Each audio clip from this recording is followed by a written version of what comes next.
Hello, are we live? Yes, we're live. Are we live? We're we're, live! we're on air. It's alive! I meant to go to the countdown screen, but obviously I didn't do that because we were talking before. So I'm going to delete that. So welcome everybody to Cinema Conversations with myself, Kerry, and John from Boneyard Cinema. And thank you Hello. again, John, for joining us. Tonight we are showing our co-hosts, Ciaran, his short film he did, as you can see on the screen there. That's a very striking image of one of the main characters, or main actresses, I should say. Also, after that, we might have Ciaran on maybe a 40 minutes after. So what we're going to do tonight is total improvisation. You suggest anything you want to ask us or your opinions on or whatever, but there's only one condition, and that is no horror films. So, because we've had a couple of not a feedback as such, but just a kind of just advice, just to kind of lay off the horror for a wee bit, because I know myself and John were kind of primarily focused on horror, but tonight it's anything goes. So that's the introduction out of the way. We're going to end up talking about Francois Truffaut and Robert Bresson, Agnes Varda. Yeah, we could do that. There's a million things. I just don't want to bore anybody. The Nouvelle Vague, yeah, we could do that, yeah. But no, anything goes. As long as it's film related, it could be like Lexi had a suggestion off stream that we talk about how music makes movies and vice versa. Like, for example, the Titanic movie from James Cameron in 1997, how that hit My Heart Will Go On really helped made that movie popular and vice versa. So kind of things like that. Or movies set around music, like Mamma Mia. I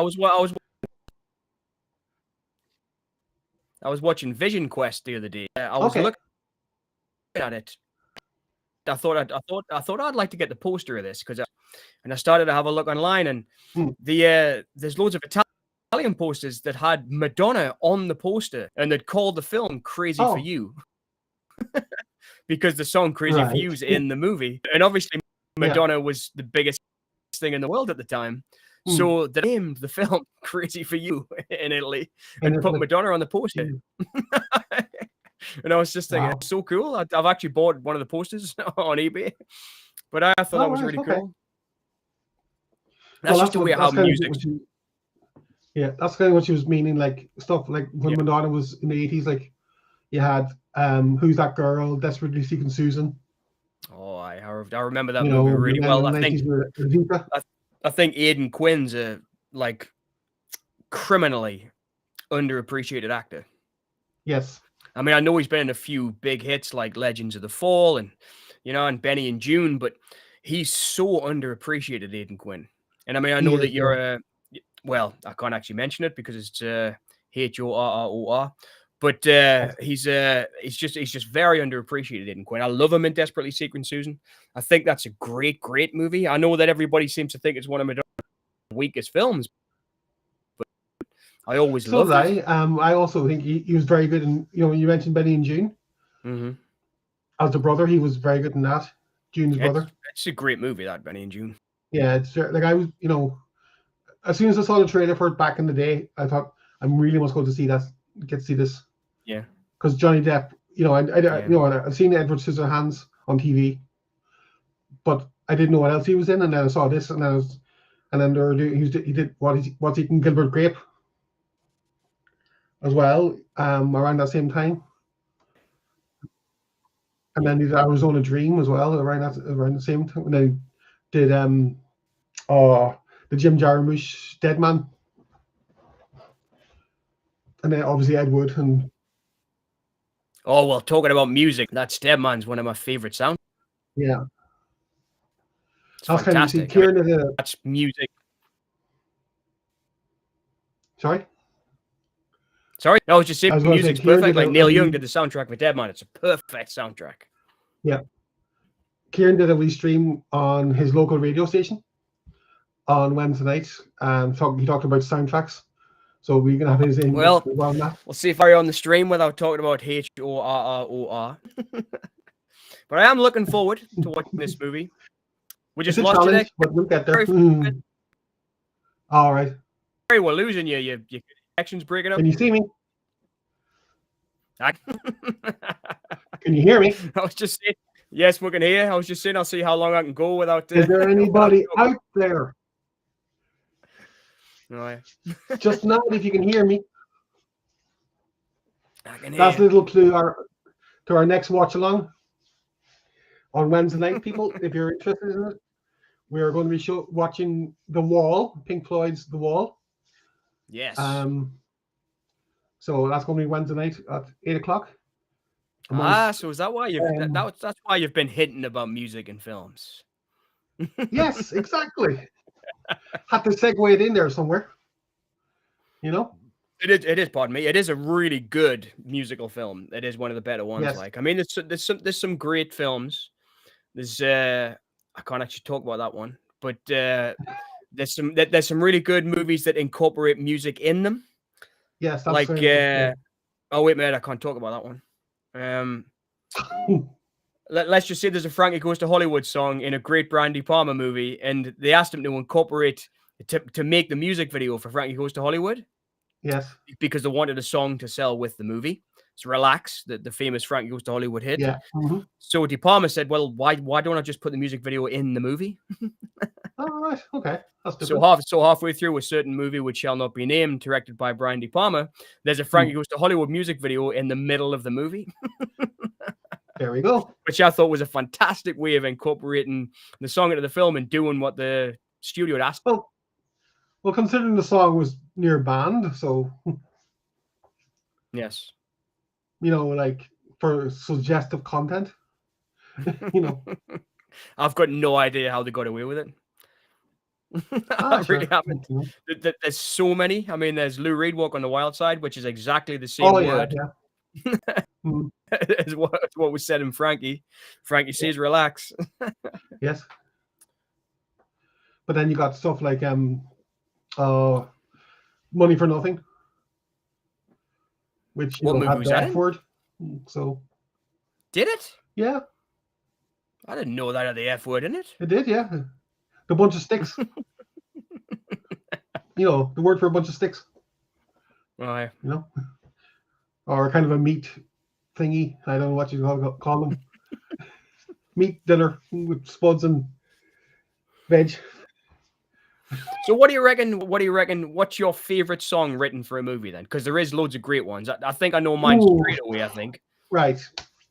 Okay. Off the top of my head, I would have to say The Living Daylights by Aha. That's an interesting because I love James Bond and I love Dalton as Bond. Yeah. So that was his first Bond, so that sticks more in my head. Yeah, you got my hopes way too high. Yes. Living is in the way we die. Yes. Hey, now your headlights are showing and all that. Yep. I always thought that guy sounded like Dave Bowie. You think? When he starts speaking in The Living Daylights, I think he sounded like Bowie. All right. Okay. Sorry, Bowie. I think you don't. You don't like. No, I don't like Bowie. You don't like Bowie. I love David Bowie. Don't get me wrong. You just don't like me saying Bowie. No, I just like the way he says. So that sounds. But no, yeah, Bowie's stuff. Sure. Look at The Man Who Fell to Earth. That was a lot of that was incorporated into Low. Yeah, was I? Well, Bowie wrote a soundtrack. Yeah. For The Man Who Fell to Earth, but they didn't like it. But they didn't like it, so that's why he incorporated a lot of it onto Low with Brian Eno. But have you seen the documentary Cracked Actor? I did, yes, yeah. And Nicholas Rourke said that's why he cast David. David, yeah, that's right, yeah, David, yeah. because he was in the back of the car, absolutely drugged out of his face, and they're interviewing him, and he really skits out. He hears a police siren, and he's like, is it what you call the woman? PJ Smalls, wasn't it? Who was the girl? Candy Clark. Candy Clark, that's her. Sorry. Yeah, Candy Clark and Rip Torn as well. Yeah, but Candy Clark, as I always said, he never took drugs in making the film. Oh well, we're making the film. All right. You know, he was clean when making the film. So I don't know. But I love that movie though. It's it's a beautiful movie, Man Who Fell to Earth. It really is. Nicholas Roeg's.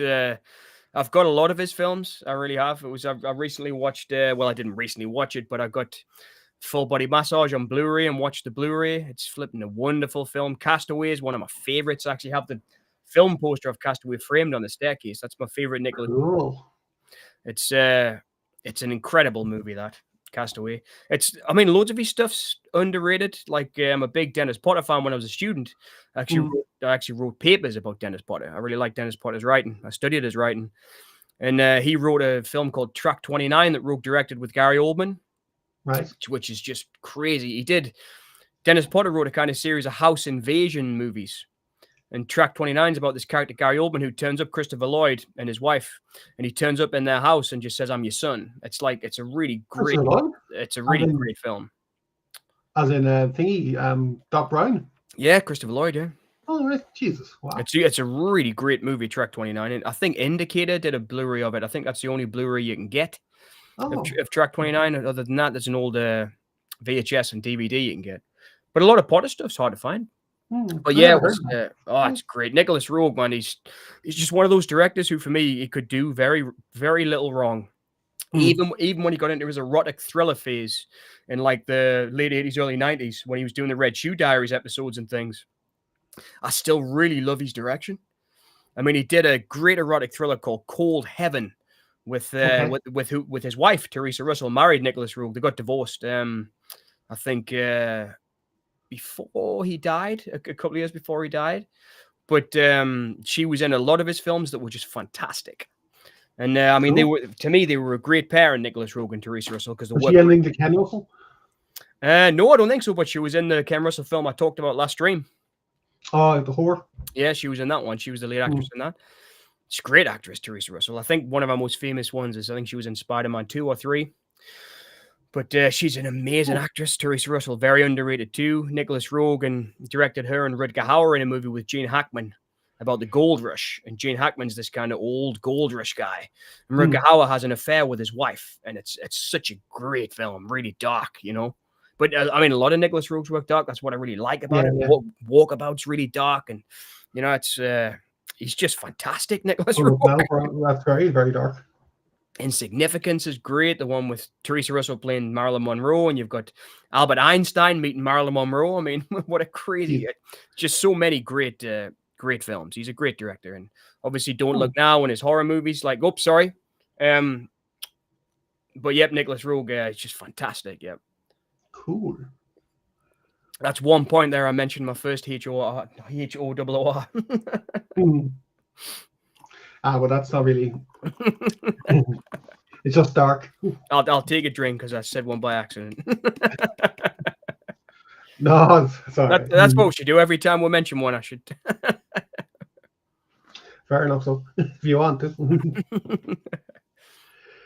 But yeah, so it'll be shortly now, a minute or so before the premiere. Now, I have to warn you people, if you're watching this for the first time, our stream for the first time, I'm actually in this short film as well. Well, I assume I am. I assume my scene hasn't been cut. My scene hasn't been cut. But yeah, it's a lot of local actors from Derry and people I knew. Well, we used to know in Derry and stuff. So, and this was all shot in Derry. Primarily, yes, yeah, primarily. Some of the exterior shots aren't, I think. Hopefully, we'll be able to bend the director's ear later on. Yeah, as I said to him, we can grill him after. You know, and he doesn't want to be doing that. Director's commentary, we don't have that luxury yet. But no,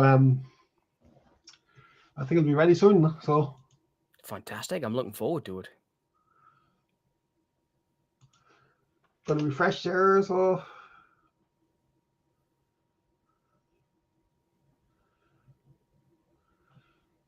Nope, not yet.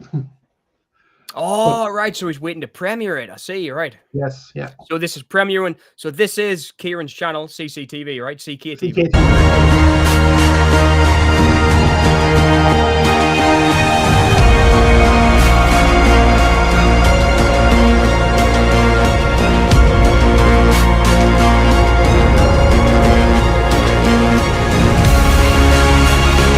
I'll go put it up and then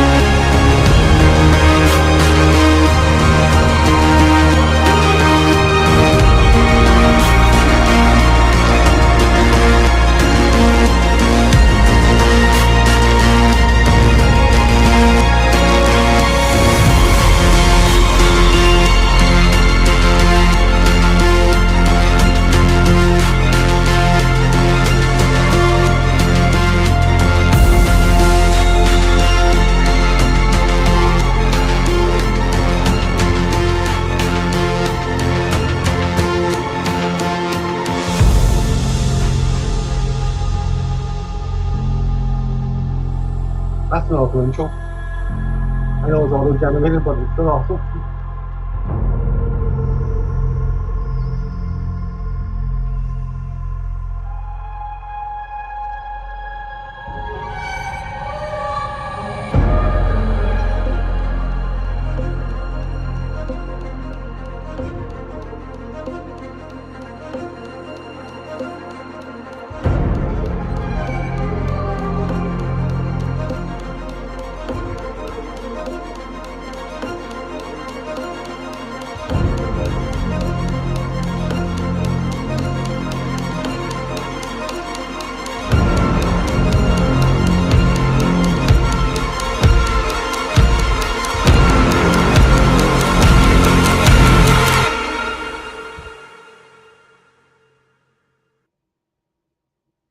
Some years back, in a small area of Ireland called the North Woods, locals were spooked at the hearsay of sightings of something, or someone, whispers in the woods. Tragic goings-on. Everyone remembered one thing when out and about. Careful where you walk. It's in the woods.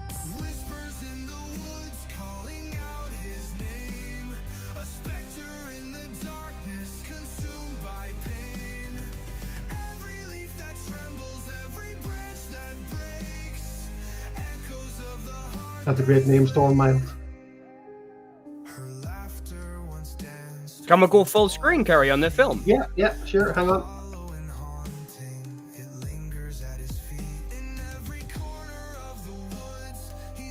Cool.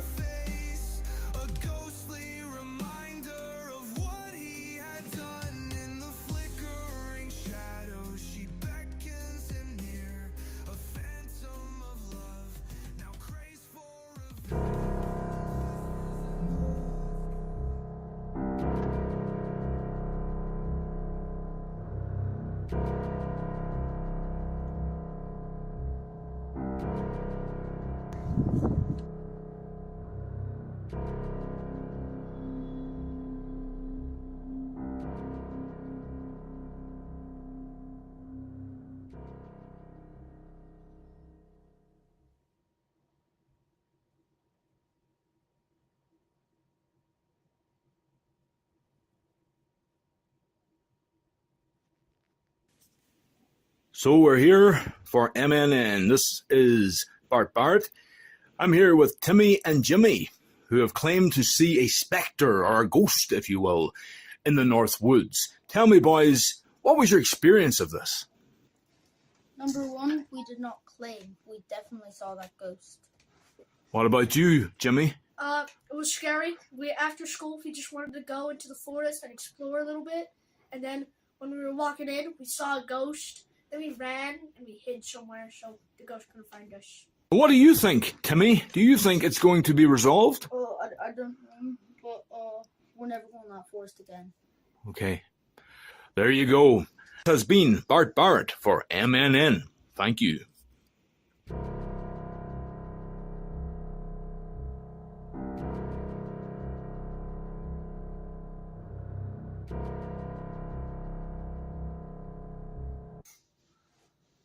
So it's nice to meet you, Jake. It's good to meet you too, Chris O'Dell. So what brings you here today then?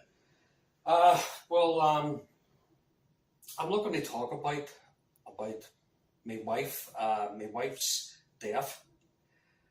It's been about 2 years now since she died. My God. And I still feel like I'm responsible for her death, and I just can't really seem to get the grips with all with everything that happened. I know, it's very hard. Any grief at all is very hard. I'm sure it is so hard for you all the time, and then Yes. I really feel for you, and thank you for coming here, because the best thing to do is to go and seek help for these things. Yes. So, can you tell me a bit more about your wife, and tell me tell me a bit more about that grief that you're feeling?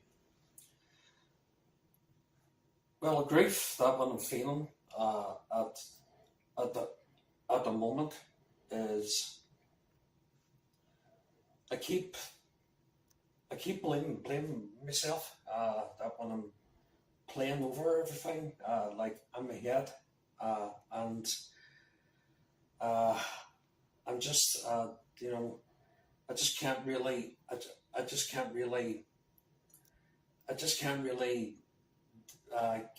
deal with with I'm trying to make sense of everything that happened. I understand, yes. Grief can do that to us, Traumatic events can do this to us. It's very hard. Yes. Do you feel that it's natural grief, or do you feel it's just do you feel it's natural the way you feel, this guilt, or is it a product of your grief? I don't really exactly know. I mean, how I feel about it. It's like I'm trapped in this darkness, and I'm just finding it very hard, for the escape from it. Yes, I understand, yes. But Jake, we will work through this together. We will learn. I'll help you learn how to cope with all this. Yeah. You're not alone in this, my friend. So it's been very good to meet you today, and we'll look at this again, and we'll explore how you're going to cope with this. Okay? Yes. So it's great to see you today, It's Jake. great to see you. Okay. Thank you. Thank you very much for coming. Thank you. All right, all the best. All right, take bye-bye. care. All right, take care.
Jake, look, this doesn't work on us. Well, what do you mean? This doesn't work on my job?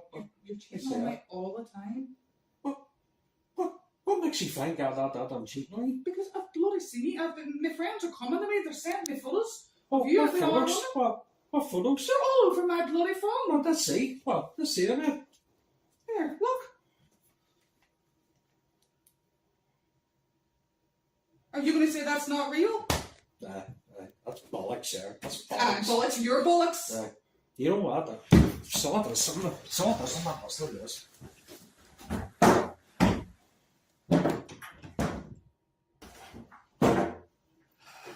Take a look. You know what? Look, I'm sorry. I overreacted. It's okay. Come here. Look.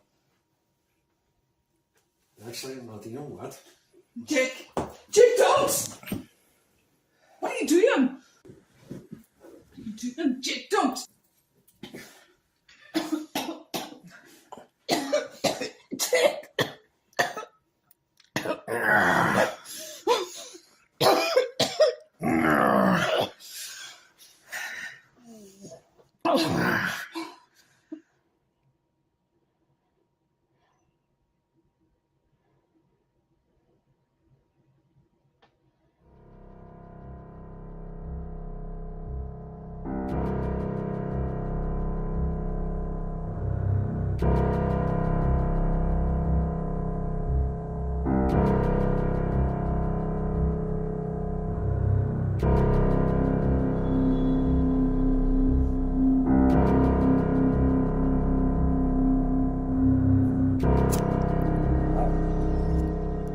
Look a year now, you bitch.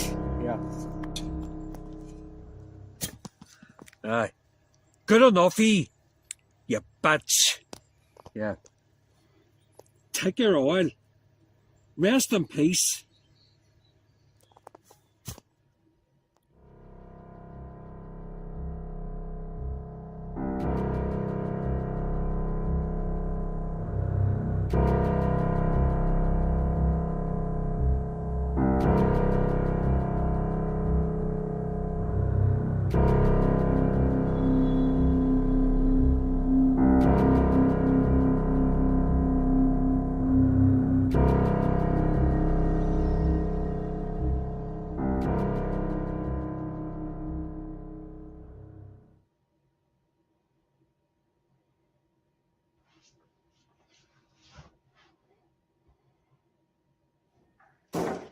Hey, brother.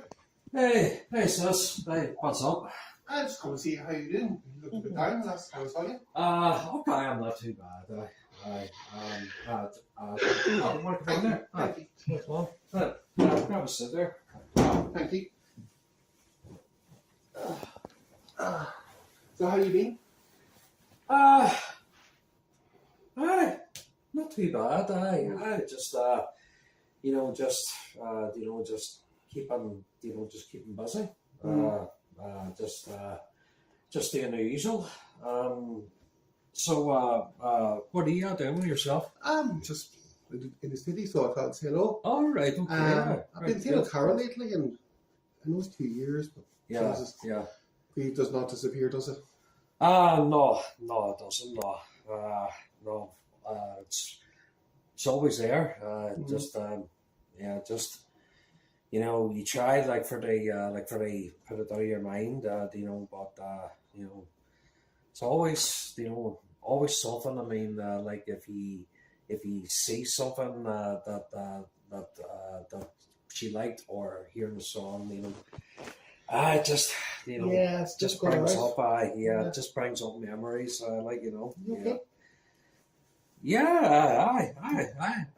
I'm grand. It's not your fault, I'm grand. It was an accident. Oh yeah, I know that. But just kind of plays around like in my head, at times. But you do know, she didn't do it out of, I know that. So, are you getting out much? Okay. Well, I'm trying to just just sort of find some days a bit harder for to push myself, get my head, get myself motivated, because you see, if I don't do, do stuff as soon as I get up, or I would just sit all day and just just pull the blinds and just, Yeah. just I get that. why know that, But you do need to get out and, I know, as I said, it's, been 2 years, yeah, but you do need, I know. to get out, Jake, I know that. You can see friends, Yeah. like we're family, but Yeah. you can't just like rely on us all the time. Like I know, like I'm close by, but Yes, I know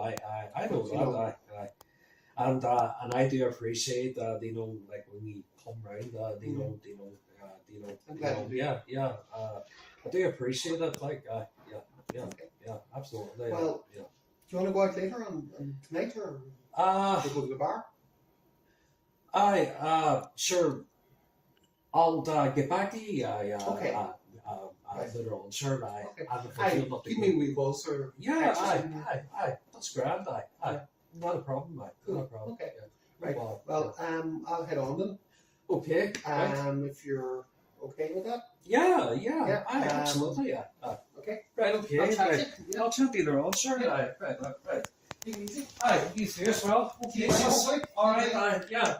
Not a bother. All right. I'll see you later on. Yeah. Right. Take care. All right. Bye.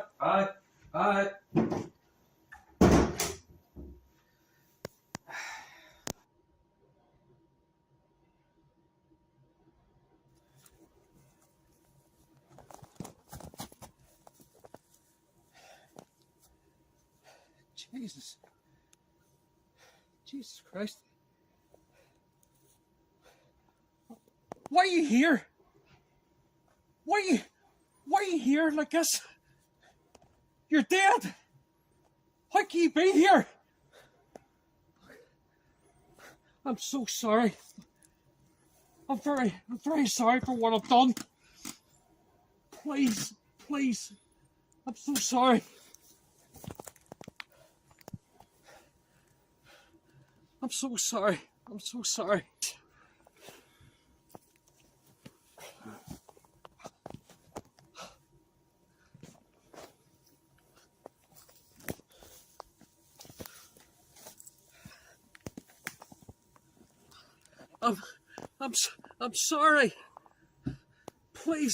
Please, I'm so sorry.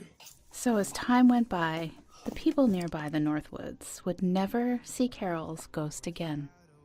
As she got her revenge on Jake, and her soul moved on. The moral of the story is you reap what you sow. And when karma collects, you just never know.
Their dreams, his soul is damned.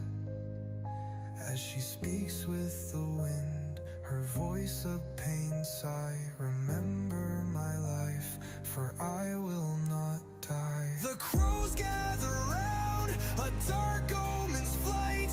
Her revenge unfolds in the deep of night. He walks in circles, trapped in fear. No forgiveness, only despair.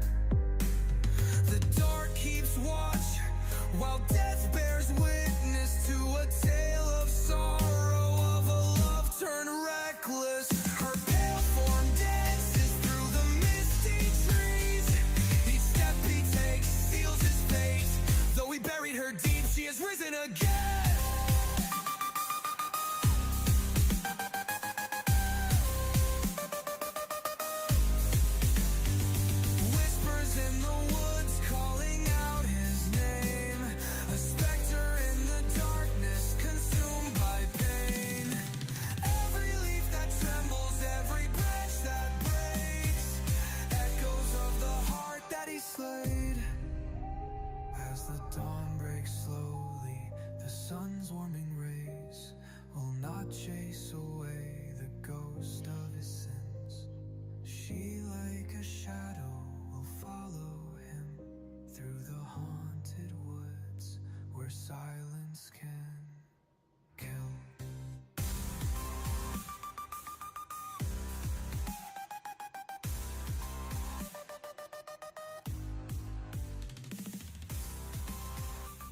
There we go. That was excellent. That was excellent.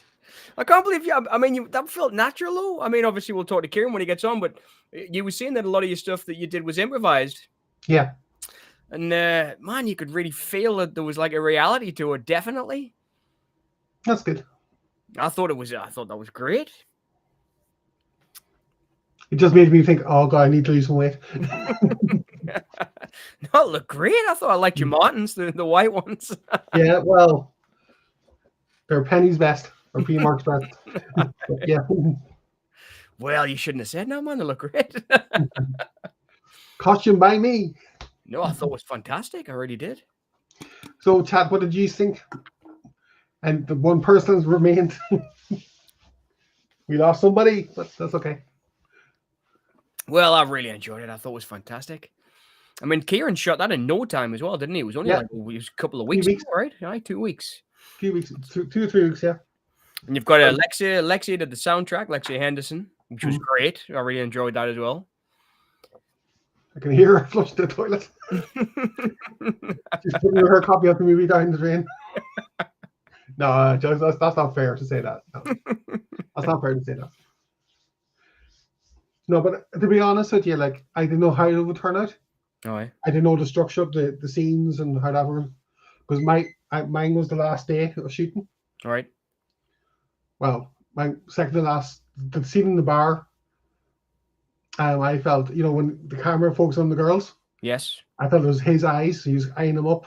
Totally. I totally got that. I felt that kind of paranoia in them. I totally got that. Like the girls on the street as well. It was. I thought so when he hugged that girl with the blue hood on. She had a blue hood up. Yeah. I thought that as well. I was thinking maybe the rest of the town were thinking this guy's not right. That's what I thought. They're friends as a family, you could say. Right. But he had his hand on her shoulder in the bar, and I was thinking, no, I think they know that he's not quite right. No, something's wrong, yeah. No, that was a great performance. What was the lead actor's name? Actor? Yeah, the actor, yes. That was Tommy Page. Tommy Page. Yeah, right. He was here when we did our... Yeah, he was in one of our streams. I remember him saying he liked Friday... Halloween, the producer's cut, Halloween 6. Yes, that's him. Yeah, I remember we were talking about that. Yeah, it was great performance. That seemed really natural as well. I don't want to see too much because I want to wait to see if we can talk to Ciaran about it. But I really enjoyed it. I thought that was great. I loved it. I mean, the black and white sequences look great. They were brilliant. Like the two kids at the beginning were fantastic. Timmy, was it Timmy and Jimmy? Timmy and Jimmy, yeah. Aye, that was great. Ciaran's voice was fantastic as the counselor. Yeah, that was very over the top, but very funny. I really enjoyed it though. That was really good. Yeah. His voice was great. We have to deal with these things, grief. I thought that was fantastic. Totally different from his reporter at the start. Oh, I know. Well, I could see he'd hidden himself off screen as the reporter, and I was thinking that because he was going to be on later as the counselor. Yeah. But no, I thoroughly enjoyed it. I thought it was great. Oh, it was good, yeah. I am pleased. I'm pleased we got to see it. Well, fingers crossed it'll be the first of many now coming back up again. Because he said before he wants to do a feature, but it's just getting the an idea. I know it's difficult. I did one a while ago, and it's it like played a couple of festivals, and that was it. But it got an honorable mention. It was called Recovery. I actually made it. That short I did, Things That Happen, about alcoholism. That was like a spin-off of it. So the lead actor was in that as well, Recovery, Jeremy Hardingham. And it was it's difficult to make a feature, but it just didn't go how I planned it. But it's really good just to make one. Yes. Because I'd made one and I thought, okay, it's not very good, but I made one, so I know it can be done. I know that a feature length one can be done. I don't want to show it to anybody. No, well, that's your choice, though. It went out. It got a one. Well, it didn't win anything, like you say. It got an honorable mention in this. It was Experimental Film Festival. Oh, okay, right. I didn't do because I thought it was experimental. Turns out it's not experimental at all. But at least I knew that I could make one. That was the important thing. That's the thing. You see, like sure. Look at Ed Wood. Aye. He made movies and for fun. Well, exactly. That's what I do. I mean, it's. It was like, who was it the other week I was talking to? And we were saying even if we didn't have actors in time to be doing this, we'd be doing it ourselves. Do you know what I mean? Yes. I think it was me and Paul, actually, Paul Stone, talking about it. Oh, right. Most of the other week was like, even if we didn't have actors and stuff to do this, me and you would probably just be acting it ourselves. You know? That's all right, though, you know. But I think that's part of the fun for me, you see. It's like just doing something different. Oh, I know exactly what you mean. That's why I love to do it as well, Kerry. It really is. It's like, it feels like a calling sometimes, doesn't it? It's like just, I don't know what else I'd be doing. You know, I mean, that's the thing as well, you see, because like, if you're creative or anyway creative or interested in the arts away, yeah, you know, you'll find something. I mean, see you and I've just landed a job. Well, not a job. I'm doing this for fun as well. But writing the music for a play that's coming out in spring next year, like a theater play. Cool. And a mate of mine sent us the script, and I was reading it, and the songs are already written, the lyrics. And they just said, "Do you fancy, you know, writing the music for the songs?" And I was like, "Oh, well, you know, we had a few beers when we were talking about it, and I was like, I'm not very good on the piano. I'm much better on the guitar, and the guitar doesn't really sit well with theater. You know, it's more like a piano type of deal, and blah blah blah." And they were just like, "Okay, then no problem. You know, I'll find somebody else." And I was like, "All right." And then, like, about a week later, I found myself sitting with the lyrics and sitting with the guitar writing stuff. Cool. So I just recorded it and sent them the song and said, "What do you think about this?" You know, I couldn't stop thinking about it. I think I was just really doubting myself the other night when I was saying I couldn't do it. And what was the feedback like? And said it was great. They want to do it. Cool. So I'm gonna write. It's like it's about a Bavarian princess. This play, and but I'm gonna be writing the music, not the lyrics, but the music to fit the lyrics. And it was just like, if I hadn't like bit my lip and just thought, "Come on, just give it a go. You can do it." Do you know what I mean?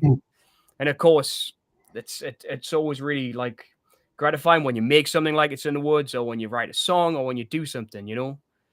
It's like it's amazing. You must feel great after making that, to see it released. And oh yeah, definitely I'd say it did, because like, he hadn't done he'd done a previous he was in a Charity Case. Yeah, I know. Well, that's coming out soon too, isn't it? In January, yeah. January, yeah. Yeah, so he was in that. He was acting in that. He didn't write and direct it. Yes. But he hadn't done anything like that for a long time. Yeah. And then, you know, COVID and other things.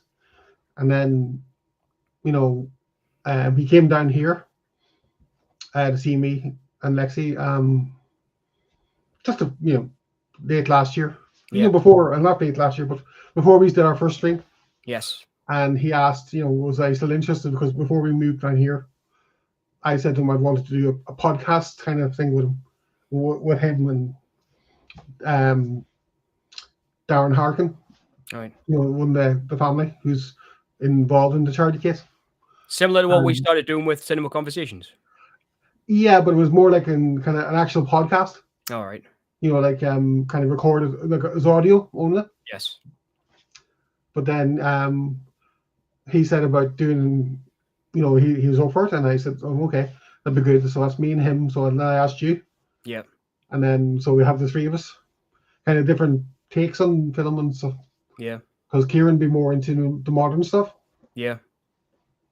But primarily the 80s and 90s. So if we talk about superheroes, he'd be. Oh well, I think me and Ciaran bonded straight away as soon as he said he liked. As soon as he said he liked Tequila Sunrise, we were like, "That's it." Me and you were bonded for life now, Ciaran. It was like, now that I know you love Tequila Sunrise, that's it. But he does love 80s movies, to be fair. Like, that was very evident in his countdown on Wednesday when he did this, because he did a lot of Bond's soundtrack and a lot. Yeah, I listened to it at the show. You did? Cool. He did Skyfall. I think Skyfall was like number 8. Yeah. And he had Sheryl Crow's Bond song in there as well, which was right at the top end. But there was a couple of Bond tracks in it. Reservoir Dogs was in there as well. Yeah, Jackie Brown. There was a few Tarantino ones. No, it was a good show. I enjoyed it. But he posted the link to it. It was I can't remember what the link was, but it was Radio Donegal, right? Donegal Bay Radio. Yeah, Donegal Bay Radio. Yep, I remember. But yeah, I enjoyed it. I'd listen to it while I was writing. It was a good show. Cool. All right. Now, I wanted to talk to him about it because my favorite Bond one is an unusual one. Okay. But I guess we can talk to him about that later on. It wasn't really the main song. It was like another song in the film. I think it was License to Kill. Because what was the License to Kill tune? Oh, that was the Gladys Knight. So Gladys Knight. That was License to Kill. Yeah. So that was all I wanted was a sweet distraction for an hour or two. That one. Never intended to do the All-Time High. That's it. Yes. All-Time High. Yeah. So no, it wasn't a secondary song then, but I really love All-Time High. But there's another one that's a secondary one. I think it's The Living Daylights. But I'll tell them about it when we'll speak later, because it was good. I mean, you could do a top 10 Bond tunes when we were talking about top 10 tunes before, because there's so many good Bond songs. I mean, I love Matt Monro with Thunderball and stuff. You know, no, was Thunderball? No, he was Russia with Love, and Tom Jones was Thunderball. Thunderball, right? Yeah. Because it was John Barry did the theme, right, which became the main. Intro. Well, not intro. The gun barrel shot. Or the doon doon doon doon doon doon doon doon doon doon doon. The Dr. No theme. So was it? Yeah. I remember from Dr. No. I remember 3 blind mice talk about 3 blind mice. That's a great shot. Like actually, I know it's fantastic. It's so like influenced by jazz and the kind of the way that the animation turns into the. It's a really well made film, Dr. No. And it's also Bond. Everybody said Daniel Craig was the most like ruthless. No way. And in Dr. No, Sean Connery sits there in the dark waiting to shoot somebody. He literally sits there and he shoots them in the back as well. For me, the Connery, Dalton, Craig, Bond. Ruthlessness. I'm a big. All right. The ruthlessness, yes. All right, yeah. I definitely Connery #1, and obviously Timothy Dalton in License to Kill is pretty ruthless. Well, he has to be. The kind of killed 2 weeks later, so. Aye. Well, a shark bit his leg off. Okay, you don't be pedantic about it. They killed his wife. They did that on Her Majesty's Secret Service, yeah. Oh, but that had a jaunty theme. It did. Well, that used to always make us cry when I was a kid. You know, when the coppers pull up at the end and Diana Rigg's dead, and he says, she's don't worry, she's just sleeping. And then flipping We Have All the Time in the World starts playing. It's like I'm tearing up now thinking about it. Oh, happy. No, I used to love the Bond movies. In fact, I collect, as I've said many times, I collect film posters. And the first film posters I started collecting when I was young were James Bond posters. Cool. So I had obviously back in the day, the first ones I got were like License to Kill, because you could get them out. I'll go to the cinema and say, "Can you keep the posters for us?" And like GoldenEye and the early 90s ones and late 80s. Yeah. But I've got a few rare ones. I've got a For Your Eyes Only original, which is a beautiful artwork. The one for that, it's really nice. And there's another one I've got. I'll have to get in the loft and get them all out. But I've got not loads, but I've got 2 original Bonds.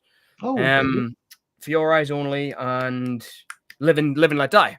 So I've got 2 original Bond posters. I've got some replicas too, but they're the 2 original ones I've got. Cool. But I loved Bond as a kid. He was just, I mean, I loved Roger Moore because I loved the just comedy of him because I was a kid when he was Bond. Well, not I wasn't a kid when he was Bond. I was a kid when Timothy Dalton. Exactly. I was a kid when Timothy Dalton and Pierce Brosnan were Bond. But it was he was always. I was the same, but you see, my dad, he loved Sean Connery in general.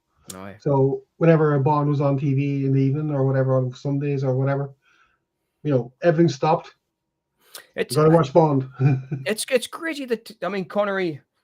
I mean, I guess you could say Pierce Brosnan has too, but Connery and Pierce Brosnan were the only 2 that really went on to any kind of like massive success. I mean, it's totally clouded Daniel Craig's career. I mean, Craig, he's done Knives Out. Yeah. And he was kind of getting another franchise there because he played the character twice. And he's just done Queer, right, where he's playing Burroughs. That's right, yeah. Mm-hmm. But I kind of think I think he needs to get out of it. He's in that kind of phase that Connery was. When Connery started taking strange roles too, like doing the Sidney Lumet movies, and exactly. He started taking the weirder roles just because he needs to get roles now because people thought of him as Bond. I don't think Daniel Craig will have that much bother, but I think Daniel Craig did kind of go out of his way to take a few roles that were like independent. Do you know what I mean? Yes, yeah. It's straight out of Bond. But he did Love as the Devil as well, which I loved. I think that was Derek Jarman, wasn't it? Was it Derek Jarman? Love as the Devil? I'm not 100% sure. I might be, you know what it is? I might be totally tripping there. But I remember him doing Love is the Devil about Francis Bacon. He was Francis Bacon's boyfriend in it. And I remember that being really no, John Mabry. And it was Derek Jacobi, right? Playing Francis Bacon. That was a really good movie, that. Yeah, that's right. Yeah. And that's my favorite. I think that's one of my favorite Daniel Craig movies. That was a really good one. I remember him, and of course I remember him in Our Friends Up North because I'm from up north. So I remember him in the show with that terrible wig. He wore the terrible ponytail wig in it. I remember when it aired first on TV. I loved it. But I mean, I think actor-wise, I guess Pierce Brosnan's done more of a range than any of the rest of them have. Oh yeah, definitely. I would think, because I mean, Connery obviously did stuff like Zardoz and did stuff like The Offense when he was trying to get out of that James Bond kind of, because he was James Bond to the world for, you know. Yeah, I think Connery obviously had to do that because he was the first Bond. Yeah. You know, and there was obviously they want to be typecast. Yeah. But then I think Brosnan, he did a lot of, you know, even before Bond. You know, Lawnmower Man, Mrs. Doubtfire. Yep. Remington Steele, you know. Yeah, Taffin. He did a lot of stuff. He did Long Good Friday and Long Good Friday. I forgot Long Good Friday. Yeah. He was I've always loved Pierce Brosnan though. He was, I mean, I grew up watching him from his television performances to him becoming Bond. But I watched him in all the TV movies he did as well, Around the World in 80 Days and stuff. That's right, yeah, he did. You know, I mean, when I was a kid, he was all over. That was what, 89, wasn't it? And he never struggled coming out of Bond. I mean, he did stuff like Mamma Mia and that. You know, he got bigger. He got big roles after Bond as well. You know, and I always admired that about him. And I think it's because he can act. You know. Oh yes, yeah. Whereas, as much as I love Roger Moore, and he is my second favorite Bond after Connery. It's like he kind of got stuck in the Bond role. He did the Cannonball Run. He did like Fire and Ice. He kept doing those same kind of action movies. He never branched out into the musical scene like Brosnan did. No, he didn't. Like you see, obviously he did the same first before he did Bond. Yeah, and he was Robin Hood as well, wasn't he? He did. Was it Robin Hood? He did. I remember him doing a TV series of something like Robin Hood. It was like he was a knight. He was a knight in the old days. I'll check it out, but it might be a knight he was. But I remember him being on TV as a Roger Moore. Let's see if it was Robin Hood first. So it was. So he did the scene. Oh, it was Ivanhoe. He was an Ivanhoe. Oh, right. Okay. Yeah, he was a knight. Not was he? It was kind of like I was like a knight of the realm. It was the 50s that.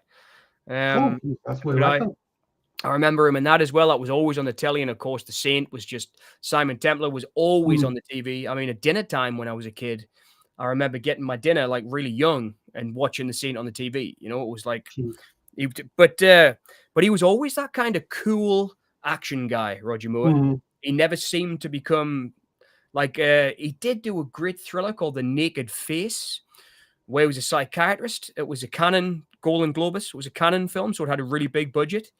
And obviously they thought, oh, we'll get James Bond, you know, to be because they were like that. Like Chuck Norris and, you know, Charles Bronson and stuff in the movies. Oh, well, and it's a decent film and he does a really decent role. But he was just, I think he was one of those guys who's just got the X factor. Oh, really? You know, so I don't think he had to act that much because he was just. I think the only thing I saw him in post Bond. Yes. I think it was Spice World. You know, and I remember I never watched it. I did like. I never got. You know, in fact, I like think Spice Girls growing up, but I love the Spice Girls too. Jerry was my favorite.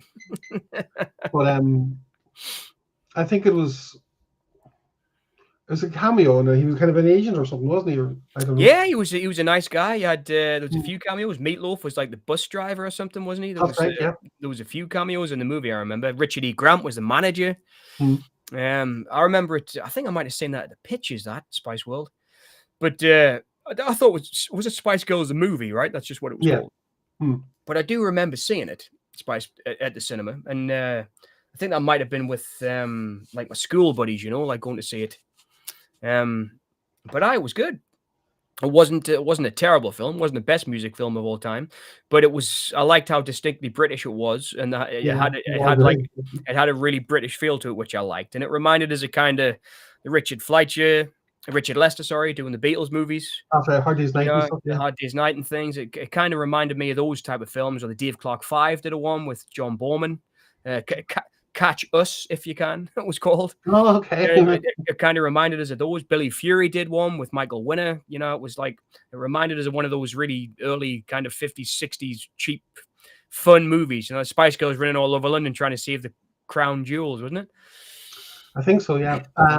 As I said, I haven't seen it, but I do remember. Oh, sorry. It's me like, it's the best film ever made. You say that now. Tomorrow do something else. We should do a watch along of the Spice Girls, the movie. That would be fantastic. Yeah, well, that'd be fun. Do something different. But no, speaking about like music and movies. Yes. Movies and music, whatever. We've mentioned, you know, Spice World or Spice Girls, the movie, whatever. But like we mentioned Mamma Mia briefly. Yes. Yep. We, you know, obviously, and you know, the music from ABBA. Yes. But I think there's other, you know, like Armageddon. It's not one of my favorites, admittedly. But you know, they're oh Jesus, kind of Aerosmith. Aerosmith, that's it, yeah. I'm a massive Aerosmith fan. I don't want to miss a thing, yeah. It's one of the worst things they ever did. Well, but to tell you the truth, like, I mean, that song, it's incredible, right? You know, Aerosmith started in 1968. Wow. That early, right? I mean, the first album is like 1972, right? And that's like with Sing When You're Winning and stuff on, you know, some of those amazing, amazing songs, right? I mean, it's unreal, sweet emotion, you know. It's like and then they get into the whole 70s. They get into the hair metal in the 80s. They come out with Pump, then they get a grip, and they just got better and better and better. I've never known another band like them. They're insanely good, Aerosmith. They really are. And I'm not a fan of such. So everybody talks about the Rolling Stones having that kind of longevity that they had. Aerosmith did the same deal, man. I mean, I love Aerosmith. I'm a big Aerosmith fan. But yeah, it was. I do love the song, by the way. I know many Aerosmith fans will kick my ass for saying that, but I do love. I don't want to miss a thing. But I also love that bit in that movie where he sings "Leaving on a Jet Plane." You know, when Ben Affleck picks Liv Tyler up and he's dancing with her. And then was it Michael Clark Duncan who was the big guy in it? Yeah, that's him. Yeah. Duncan, he starts doing the boo boo in the background. That was a really good scene. I mean, I'm not down on Michael Bay as much as other people are. I actually really like Ambulance, that kind of drone film he did. I thought Ambulance was pretty exciting. But his films have got the place. I like Bad Boys. You know, it's like I'm not down on him as much as everybody else is. I liked Transformers for what they were. You know. And he always uses pop music really well in his films. Yes, I mean because he wants to monetize the soundtracks. Yeah. And he also directed "I Would Do Anything for Love, But I Won't Do That" by Meatloaf. He directed that video. Yeah. No way! I did not know that. He did, yeah. Michael Bay directed flipping Meatloaf. I did not know that. He did. That's one of the things we did for Halloween. We went to a Rocky Horror Picture Show, sing along. Cool. It was fantastic. That's what I did for Halloween. I went to a Rocky Horror Picture Show, sing along. That's why he wasn't streaming. You see what else? Most losers. No, it was fantastic. Halloween. That's good. No, we saw it there a couple of years ago in Derry, and it is one of the best stage musicals. It is. I mean, it's if you're gonna talk about musical films, you have to talk about it. Oh yeah. Because, I mean, it's had a really big impact. You know, I mean, it's like. Even more of an impact than musicals. My favorites are the Bob Fosse ones. I love Sweet Charity. I really love all that jazz. You know, it's like I love Singing in the Rain, which he choreographed. You know, I love Cabaret. I mean, they're my favorite musicals, the Bob Fosse ones, because they've got this really dark edge to them. Oh yeah, Cabaret definitely has. No, Cabaret, it's so sad, man. Yeah. I mean, Liza Minnelli's like Michael York's leaving at the end on the train. You're like, you know, he's not coming back. You know, and it's like everyone's like, oh yeah, it's a beautiful love film. It's not like Michael York is leaving Liza Minnelli. Come on, except Nazi Germany. Come on, he's leaving her in Nazi Germany. It's just like, oh my God, York, what are you doing, son? But like, you know, with Rocky Horror, it's it's just even into each individual song is like a masterpiece. Oh, And I'm saying that this time, not you. I'm saying it as a master because it is like it tells the story without telling the whole story. If you know what I mean. Like at the start, you got science fiction double feature. Oh, it's beautiful. And that's the sets the stage for what kind of beautiful, that song. Yes. I mean, for people like us who like movies and we know like every flipping, King Kong, Fury and Leo G. Carroll over a barrel. I mean, we know all those people. Michael Rennie. I know exactly. The Day the Earth Stood Still. It's just, I mean, we know all those people. It's like that's for us. Exactly. It's so and Richard incredible. O'Brien was that kind of like he was the uber geek. Exactly, he was a flipping total nerd like we are, And he wrote that, and it's like we know all the references, and it's. I mean, it makes us like again, it makes us tear up because that's such a beautiful thing to do, to like say it's okay to be a little nerd. Do you know what I mean? Nerds, it is a tribute to nerds all over the world. Yeah. Oh, it's so good. Tarantula. But I also like Damage Janet. That's just it's a funny skit on and getting engaged. I really admired the skillful way. You caught the bride's bouquet.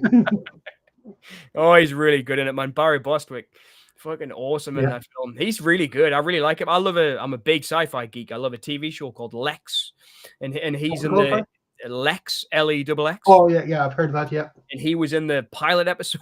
It's like, but he's done so many great. He played Captain Ahab in a sci-fi version of Moby Dick. Oh Jesus! Wow. And it's like Moby Dick 2010 or something. It's called. Obviously, it's past then now.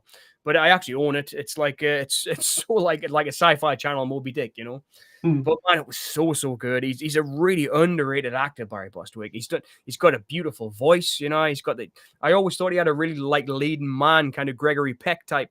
I guess that's why they cast him in Rocky Horror because he's got that kind of leading man look, hasn't he? Sorry, just replying to Ciaran here. All right, is he coming on? I think so. Fantastic. Awesome.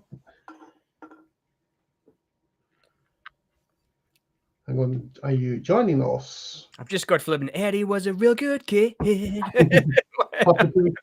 And I did. No, it's but this the nerdiness aside, it's a really good queer film. Oh, I mean, well, I'm doing a review of Seconds at the minute for the channel. And it's like the Rock Hudson movie, and it's been totally. It's been adopted as a queer film, and it's because Rock Hudson's playing a performance where he literally has dysphoria and he becomes another person in the film. It's really interesting. But I didn't mean to steal your thunder. No. It's just because I said to you I'd love to do a Seconds watch along. Oh, all right, Right. Because it is one of those like movies like it's so far ahead of its time. It's still ahead of its time. It's the way it looks, the way it's edited. It's just incredible. I've just recorded an episode today I just need to edit it, and it should be up tomorrow or Sunday. I've just done an episode about Seconds for Boneyard Cinema. It's more of like a rant. I just turned the camera on and talked about how great the movie is because I love it so much. I watched it again the other night. I got the what's it called? It's a British label, Eureka. I got the Eureka film, and it's just incredible. It really is. It's incredible. I've got it over there too somewhere. I think it's one of Rock Hudson's best performances. In fact, I think it is his best performance. It's that good. I'm gonna throw Embryo out there as well. Embryo is amazing. That's a HORROR. Oh, you'll have to take a drink because you mentioned. Hang on. But no, it is. Embryo's great. I did he's got he did Giant. He did The Undefeated. Right, yes. He was in all those Doris Day movies like Pillow Talk. Rock Hudson did a lot. And even apparently, I listened to the commentary before I wrote the video. John Frankenheimer talking about the film, and Frankenheimer said at a party once he bumped into Rock Hudson like a couple of years after film, and Hudson said, "That's my best performance." Of course, he's the director, so he's going to say that. But I believe John Frankenheimer. I think he's a very genuine human being, and I really like John Frankenheimer. I think he's a very, very underrated filmmaker. I know he wasn't in his day because you had the Manchurian Candidate, Birdman of Alcatraz, 7 Days in May, or you know what, Seconds, all those great 60s movies at the time. But and he kind of fizzled out towards the end of his career, ended up doing like the flipping, he was a director for hire, and he ended up trying to save the island of Dr. Moreau, the Val Kilmer one. But he's just a very, very underrated filmmaker, Frankenheimer, I think. And that's kind of, I do see that in the episode. I'm looking forward to airing it to see what people think about it. Cool. Sorry, and just you're okay. Just sending link here in the link to the chat or the video. Fantastic. So, well, before he gets here, I've just got to nip to the toilet. Okay, I'll hold the fort. Hold the fort. I'll be back in a second. I just don't want to miss Ciaran. All right, 2 seconds. Yeah, no worries. So, yeah, our esteemed director of It's in the Woods will be joining us shortly. It should be fun. And if you have any questions for him about the film we just watched, you can let him know. That'd be great. And put loads of pressure on him. Remember, loads of pressure. He loves it. But no, joking aside, I was really happy with that. Definitely, you know, better than expected, you know, to be perfectly honest. I love the atmosphere, as John said, the black and white photography or cinematography, I should say. So, one solo person in the chat. Are you going to introduce yourself? Or are you going to stay anonymous? Or not even comment? So you don't have to. It's okay. As long as you're doing good. Dun, dun, dun, dun, dun, dun, dun. Love is the devil. Dun, dun, dun, dun, dun, dun. Can we get a sound effect of a ticking clock? I wonder.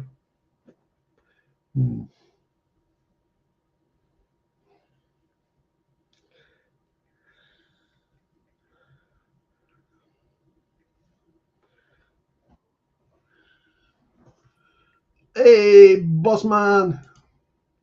Hello, Ciaran. Getting on. Not so bad. Yourself. Hello, John's back. Yeah, he's the star of the hour. I know about that. Oh, yeah. Chance for me, but it was absolutely great, man. It's a bit shaky at times, but I was happy with it anyway. It was good though. I thought it was excellent. We were just talking about it before, but we didn't want to talk about too much because we knew you were coming. A wee bit grim, maybe, but it was good. It was good. I was happy with it. Well, grim in a good way. Yeah, well, true. Yeah, definitely. I was just saying there off. I don't know if you heard, Ciaran. I love the black and white cinematography. You like that, eh? Yeah, that was really good. Yeah, well, sorry, I made the makeup look fantastic on Ciaran. Yeah. I think we were trying to go for the blood coming from the eyes for the last bit, but the makeup artist was busy, so we just she tried to do it herself, and I tried to help her, but it wasn't the best. But sure, done the job. No, it definitely worked. Right. I mean, everybody got exactly that she was a ghost in the woods. I mean, that's what it was supposed to be. Yeah. Now, I mean, we all got it. Yeah, and I suppose ghost and like a ghost is whatever the guy sees himself in his own kind of. Yeah. You know, a ghost can be variation too, so you have to make allowances, creative control kind of allowances. Oh, that was great as well. When, was it McKee who did the voiceover? McKee, her name? Jodie McGee. Yeah, Jodie McGee. She's very good, like because the fact she's American too kind of helps the ambience of it, maybe, or the the feel of it or whatever. Well, Timmy was American too, right? One of the kids. Yeah, he was Oliver Harvey. Yeah, so Oliver he was Harvey. like my nephew's good friend, and he's an American as well. Yeah, which is kind of cool. I thought it was cool great to have that. It was great with the two kids at the beginning. Yeah, I mean that really helped to set it up when it was like, no, it really worked, especially having a different voice in there as well. Well, that's true, right? And then I decided then I would make the the scene in the bar and stuff. I decided to make that silent with the scary music because the music kind of helped the mood of it all, maybe. I was thinking about that. I mean, did they think he was creepy? Did the town have like an idea that he might have murdered her? I don't know. I don't think so, because I think Don't they think were so? just like I think they were just. I was kind of getting at it, and they understood as well. The characters, I was just getting at it to have them as kind of the guy showing Trying the guy with the girls, and then she accusing him of, Aye, aye. I thought it was interesting. I did in my interpretation of it. I thought obviously he had his hand on her shoulder and then he gave her a hug in the street. Yeah. And I was thinking, I wonder if the town knows he's killed her, but obviously that's not what you were going for. But that's what I got that from it. I did. So I suppose you leave that to the audience's kind of take of it all, I'm just making up my own story. What do you think of Carrie? She was good, wasn't she? Oh, it was fantastic. Yeah. I was saying before when we finished the film, I was saying how natural it felt. Yeah. The dialogue. That's what we were going for as well. We wanted to be as natural as possible, like, Yeah. Definitely. Very like realistic and kind of more like it was nearly like I was saying to someone there, it mightn't have felt like a blockbuster kind of feel to it, like Hollywood movie, but it does feel kind of like nearly like a docu-film in a way. Yeah, I got that because of the black and white and the 2 years before. And I really liked the opening shot of the kids walking down the road as well at the beginning. Oh yeah. I thought that reminded me of one of my favorite films, is Night of the Living Dead. Right. And it starts off with a car winding down a road at the beginning. And I thought that looks cool. The two kids down the road. I thought you borrowed it from George Romero. I thought that was a nice shot to open the film. Cool. Thanks for that. That's a cool compliment. But I was overall, I'm pretty happy with it. Well, I would be. It's great. I mean, you got some really great actors. Everybody was in there. Everyone was involved. I mean, Tommy Page there, he felt really natural. Yeah, Tommy's brilliant, isn't he? He's actually he did kind of he took the role and kind of made it his own, Well, I think that works for that docu-feel you were talking about. He really seemed to just that bit when he's saying there's a darkness inside of us. I feel like I feel responsible for it. I mean, straight away, I was like, he's done it, hasn't he? and of course, you've got your amazing cameo there. Is that yes, I understand this grief. Yeah, trying to be like the posh guy in it, Oh, totally. Yeah, that worked. That really worked really well, though. It really worked. While I was watching, I was thinking, and your American accent helped as well doing the reporting. Oh, jeez, I didn't even mean to have an American accent. Oh, it wasn't Bengal, lad. I suppose it was a bit maybe it was a bit formal the way it chatted. But no, it was perfect for the psychiatrist counselor role. Oh, yeah. Because you kind of give it would give the impression that he was superior to Jake. Suppose, yeah. You know what I mean? And Counselor Daly. It was Counselor Daly, wasn't it? Yeah. But no, I understand what you mean. That was cool when you leant over and touched his shoulder. You're not alone. And I did the same thing almost when I know. Now get out. My next customer is in 2 minutes. Yeah. My next paying customer is here. Yeah, that's it. It's about making the bucks, isn't it, for one of them, for them kind of people. But it's all good crack. Thank you very much for tuning in and everything. Too, I mean, it was so you shot it in 2 weeks. 3 weeks, I'd say it was. Right. And then that was like about 3 days each week, kind of thing. So I found now going back to doing a film, I found it was you really have to suit everyone and organize times. It's not easy getting it all organized, isn't it? No, it's not. Is it stressful? I know. I'm sure you do a lot of stuff like that too, like. And well, not as much as I'd like. I wish I was doing more, but I was scheduling one now as well, and nice one. We're waiting for permits. I think I said I'm doing a documentary about bridges. All right, because they're renovating the old bridges here in the town, and I applied with the council to see if I could get a job doing a documentary about them renovating. Well, they asked people to apply, right. And I've getting a job doing that, but they keeps getting put back and back because of permissions, because they've got to close the roads and everything and close the paths to renovate the bridges, and so we're trying to deal with all that at the minute to get that one made, and it's stressful as out. Jeez, I'd say that, yeah. There's a lot of organization involved, isn't there? I think hearing for you, there's more guerrilla filmmaking, but that's not a bad thing. Yeah, No, you're right. Yeah, you see, that's it. You can't get away with it when you're doing a lot of it in a small town environment, and in, well, Derry's Derry, like, you Inside know. shots as well. Huh? Inside shots as well. Yeah, exactly. So it's, Like, it's easier. for a bit of fun, like I says, well, a lot of it's tongue in cheek with my idea of it, but I said TP Studios. That's actually means Tommy Page's house, you know.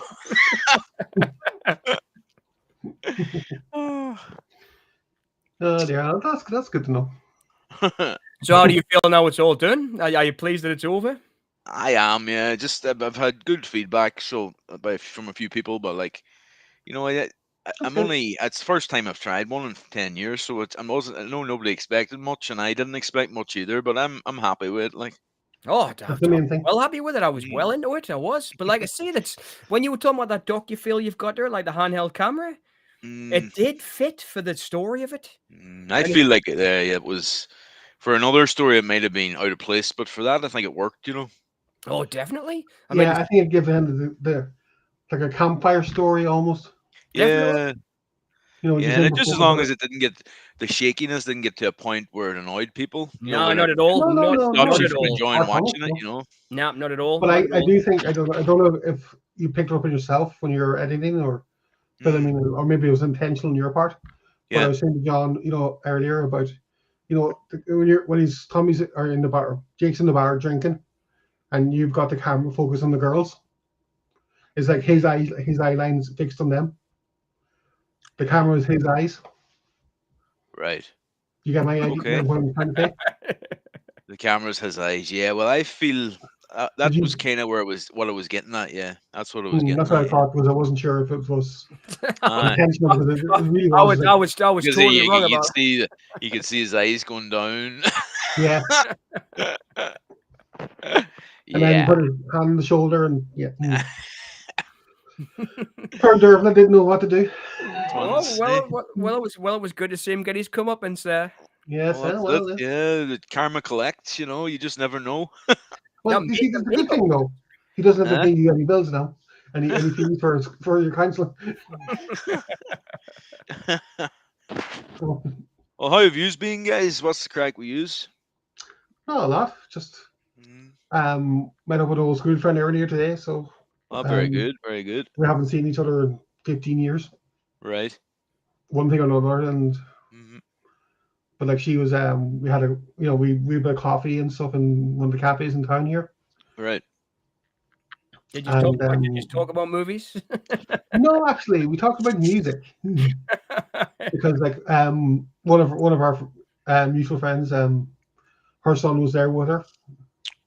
And Lexi was helping him we're talking about music and getting himself, published and stuff.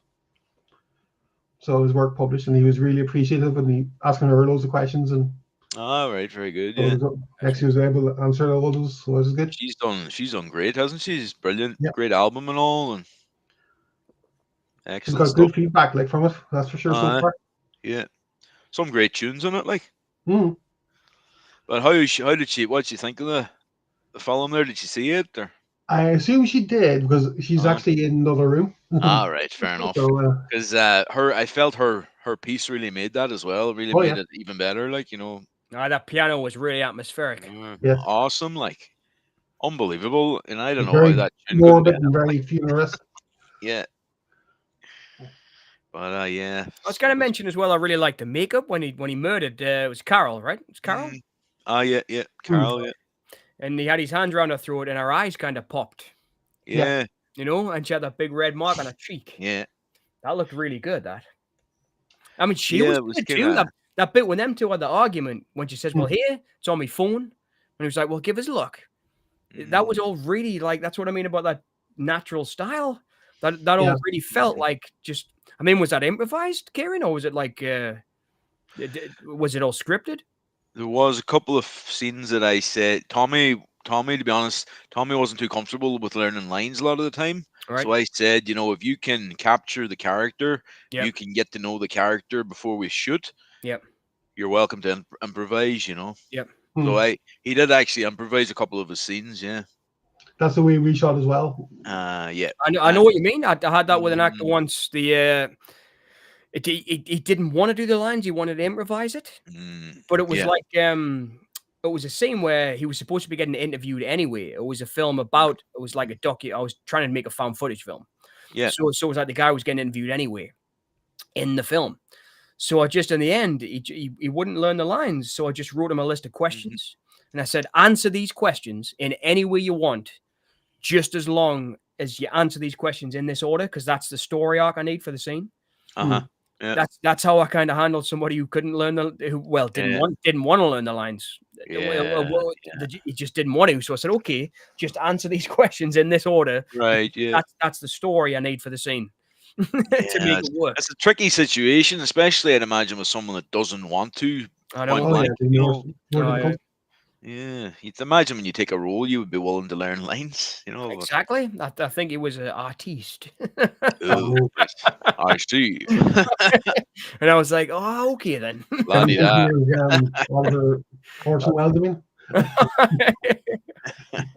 no, I do. I think Tommy really captured that well. I think he was ideal for the part. No, it was great. You want to keep him in the Rolodex. Or in the phone, I should say. That made it sound ancient. Keep in the Rolodex. And I think with his demeanor too, and I think it suited him to do improvisation. I liked his hands. Yeah, he was like really. He did a lot with his hands, and I really like that. I know that Steve McQueen did it a lot. I really like Steve McQueen, and if you watch Steve McQueen, he talks with his hands all the time. Oh yeah, I really like that Tommy was doing that. It's been a while since I watched the McQueen stuff, but yeah, I see what you mean. Yeah, if you watch The Great Escape, he does so much with his hands. Yeah. Right. He'll like come in. We're saying he'll talk and he'll go after he says a line. He's like really expressive with his hands. Is that more of an older film kind of a thing to do? Is it? I don't know. I mean, no, it's maybe. I don't see a lot of it in cinema. Really, do you? People talk with their hands. I don't think it's not the Stanislavski method. I don't know. No, it's not that, but it's just the period before that, whatever that was before that. It's really he's really expressive. Like I mean, there's a really classical training. I think there's a really famous because he used like Peter Cushing, for example, he used props a lot. If you watch Peter Cushing, he's always playing with props, like in his scenes, and he really liked that. When he did a character, be like, okay, I want the right glasses, I want the right cuffs, so I can pull them out of my shirt sleeves. He was like really into all that stuff. And if you watch McQueen, I was watching Magnificent Seven the other day, and I was watching the special features on the DVD, and him and Yul Brynner got into a fight because Yul Brynner was like the star at the time, and Steve McQueen was like the kind of up and coming kid. And there's a scene where they're riding up to Boot Hill, and Steve McQueen's riding shotgun, and Steve McQueen's like fidgeting, and like he picks up the shells for the shotgun and like rattles them and puts them in the gun. I mean, nobody does that. You just put the flipping shotgun shell in the gun. But he was like, as if he was listening to the scattergun and putting it in. And then he picked up his hat and took it off, and he looked where the sun was and kind of put it back on. And Yul Brynner turned around, well, what the hell are you doing, man? This is my scene, son. Right. He was kind of stealing the scene off Yul Brynner by doing all this stuff. That's smart, isn't it? Yeah. It is, but that's the way that he acted, Steve McQueen. He was like really into it. Couldn't help it, like by doing that. I really like that about him. And I think Tommy was a bit like that. He was like, because he was acting a lot with his hands. And it was I think it kind of expresses nervousness as well. Yeah. When he's talking to you, Ciaran, your role. Oh, yeah. Because he didn't want to give too much away. Like fidgety. Yeah. But isn't it? Yeah, but doesn't it work a treat whenever the nervousness comes through as actual making No, I'm not saying he was nervous. I'm saying the character was nervous. Yeah. I get you. I get you, yeah. Because like when we, even before when we talked before we shot our scene, he was a bit nervous. Yeah. But he used that in the character. Yeah. I was very well done. Yeah. Absolutely. But, so it's. Yeah, I think it's. So without you happy with the film, Kerry? Yeah, I am actually. That's I thought it would be. You're part of it too. It's yours as well, Well, I wouldn't go that far. I would say Kerry was the best performance. Don't do stuff up to me, yeah. What do you think of Mika's performance? Mika's good. Oh, yeah, Mika's always good. Yeah. Yeah. You know, I know you don't know her, John, but she is a talent. Like, she's naturally. You know what I like about there. Mika? She takes it very seriously. She does. You know, a lot of local actors. I'm not naming names or anything. Or saying I've noticed over the years a lot of local talent. They tend to not take it too seriously, whereas Mika really is on the ball, always there on time, always taking it serious. You know. Yes. No, I think that comes across because when she worked with CK, I know you don't know CK either.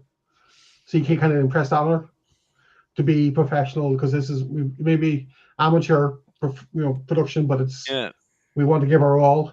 Exactly. Yeah. Yeah. You know. Oh well, I mean, you always. I think you always should, especially when you.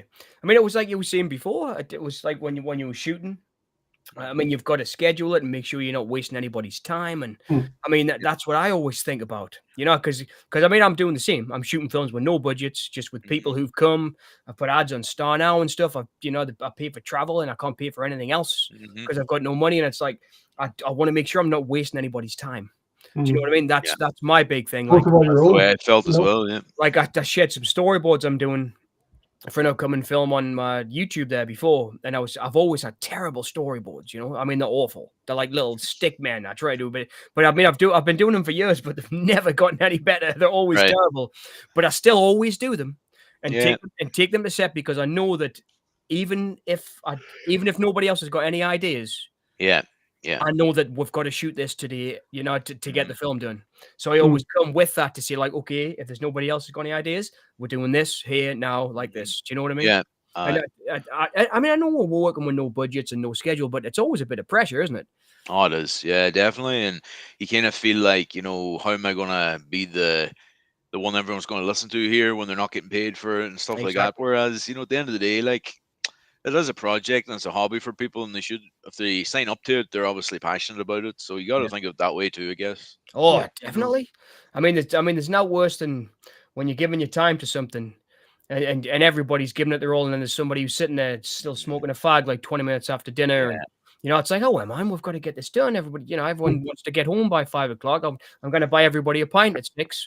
When we're finished. Exactly. It's like, but I don't know what you mean. I had it once with a producer, and we were doing a scene in a car, and they'd rented these lights. Everybody was working for now, but they'd rented these lights to put outside the car to make it look like they were driving down a motorway. Oh, so they were like kind of LEDs, but they're like flashed, so it looked like the kind of lights that go past on the motorway, but we're just in somebody's garage, like with these lights going over the top of the car. But they'd rented the lights. All right. So me and this lad who was doing sound, nobody could figure out how to work these lights, right? Because nobody was a lighting technician. But me and this lad who was doing the sound, I got on really well with him. We got there early. I was an assistant director on it. And I was in it as well as somebody who got killed. But me and him spent there was an hour and a half dinner break in the middle, and we spent the whole dinner break working out how to use these lights because nobody else knew how to use them. Do you know what I mean? So we said, okay, nobody else knows how to use these. Let's me and you do it so nobody's wasting the time. So we spent the full hour and a half, our lunch, doing this. We got them done, ready to shoot after lunch. We went outside to have a flipping smoke break. I was smoking at the time. Me and him was standing there. We've been outside for 5 minutes. And this producer came outside and started shouting at us, telling us to get back to work.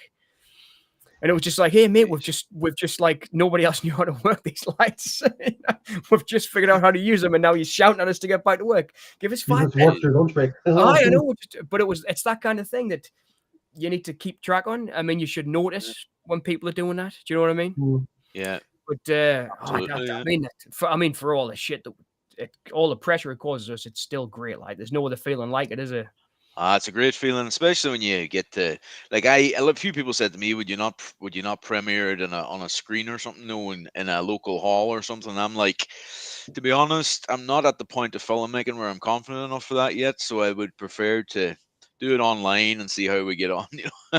I would have. I think it's definitely good enough to show on a screening for people. I mean, even if it's just with the actors. I mean, I did that. I did a film, The Freedom Room, a couple of years ago. And the first screening I had of it, I literally took it down the pub and just showed it to everybody in the pub. Oh, cool. Because one of the guys I cast in it drank in the local pub. He was a local singer.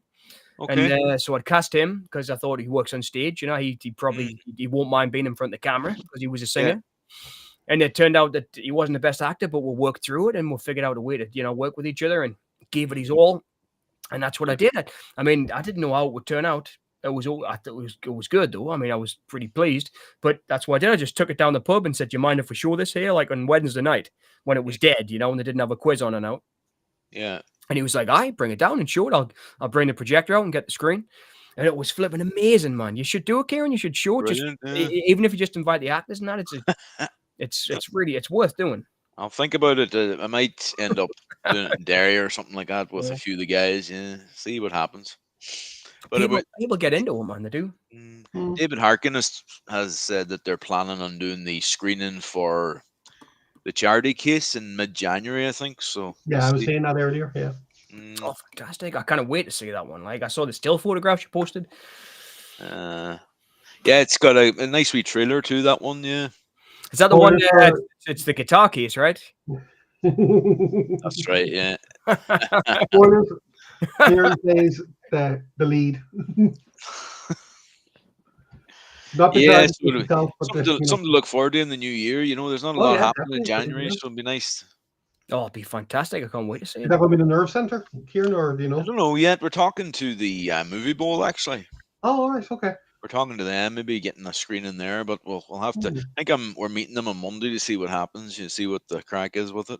But I think he's planning on showing the cast it in December 13th. I think we're going to have a cast viewing. Very good. That'll be interesting. Yes. It's always horrible watching yourself for the first time. That's what I was going to go earlier. Oh my God! I know. Well, I personally find it tough. But I put early on. I put myself in one of my films and I ended up cutting myself out of my own film. Editing? Because I was editing it myself as well. Obviously, I was just like, I can't be in this film. I'm awful in it. I ended up going from having a scene to just being a pair of hands, opening a pair of handcuffs because I was supposed to be the guard in the prison. You may have noticed another little tidbit about the film there. You may have noticed in the cast, at the end with the credits, I did say Bart Barrett played by Mac Ucky, and that is actually Kyo in Irish. So there you go. There you go. Yeah, I knew that. I was going to say it to you. Double credit. I didn't want to say Kieran Kyo again, so I thought I'll. Yeah. You know what you could have put though, and I don't mean any disrespect by this. You could put Amadon. Huh? Amadon. You could have put. What does that mean? Amadon. Oh, hey. Bend over. That's nice. There's a great one. I did that. I stood when I was in college. I made a film, and I did that. I made up all these fake names, right? And, because obviously I'd shot everything and edited everything and done the music and everything. So I made up all these fake names. I put like Mickey Rourke in there and stuff. All right. and the teacher was like, "John, what you doing? making up all these names?" And I was like, "Well, have you ever heard of John Carpenter?" She was like, "What do you mean?" And John Carpenter did this on Assault on Precinct 13 because he did everything, right? Yeah. He edited, he directed, he wrote the friggin' music. He did everything. And he said, "I didn't want to say my name again and again and again," because he said I felt big-headed. Right. So he took characters that John Wayne had played in his favorite movies and started giving like it said, edited by John T. Chance. And that was John T. Chance was John Wayne's role in Rio Bravo. Right. That was his character. So he just started putting in all these like flipping weird names in the credits. So if you look in the credits of John Carpenter films, there's loads of like hidden. You could put Macam Mick. Macam Tackum. Yeah. No. I noticed him as someone of sneaky flip. Give himself a double credit. Bart Bartley. At your service. I used to do a skit character for YouTube years ago. It was like I used to do these wee skits and they used to have I call the skit MNN, and they would go on as this character Bart Barrett, but I used to do a squeaky voice. But I was actually going to do the squeaky voice in this film, but the two young boys that I was interviewing, they kind of said, "Don't be doing that voice; it's too embarrassing." So I says, "Okay, I'll do my own voice." you could tell the wee one, the little lad on the right side. He was taking it really serious, wasn't he? He was, yeah. He was really good. Yeah. He was really good. By the way. The other lad was good too. His nephew. My nephew, yeah. Well, he I mean, the American lad was good as well, but he was really good. yeah. Well, Dara was actually my nephew. He was actually he fell down, kind of laughing during it, so I had to cut out one of the bits of that. But actually thinking about it, who was the one at the very start? You know, when in the woods doing the somersault. Who was that? Was that Paddy? That was Paddy. Yeah. I was wondering because Paddy looked familiar. Yeah, that was Paddy.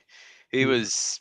He kind of, he was grand. He was very good at it, like it, but it's just, you want people to take when you're trying to do something, try to take it serious, and he was just full of liveliness and joking. Full of beans. I know you don't know him, John, but it's still. He's a character.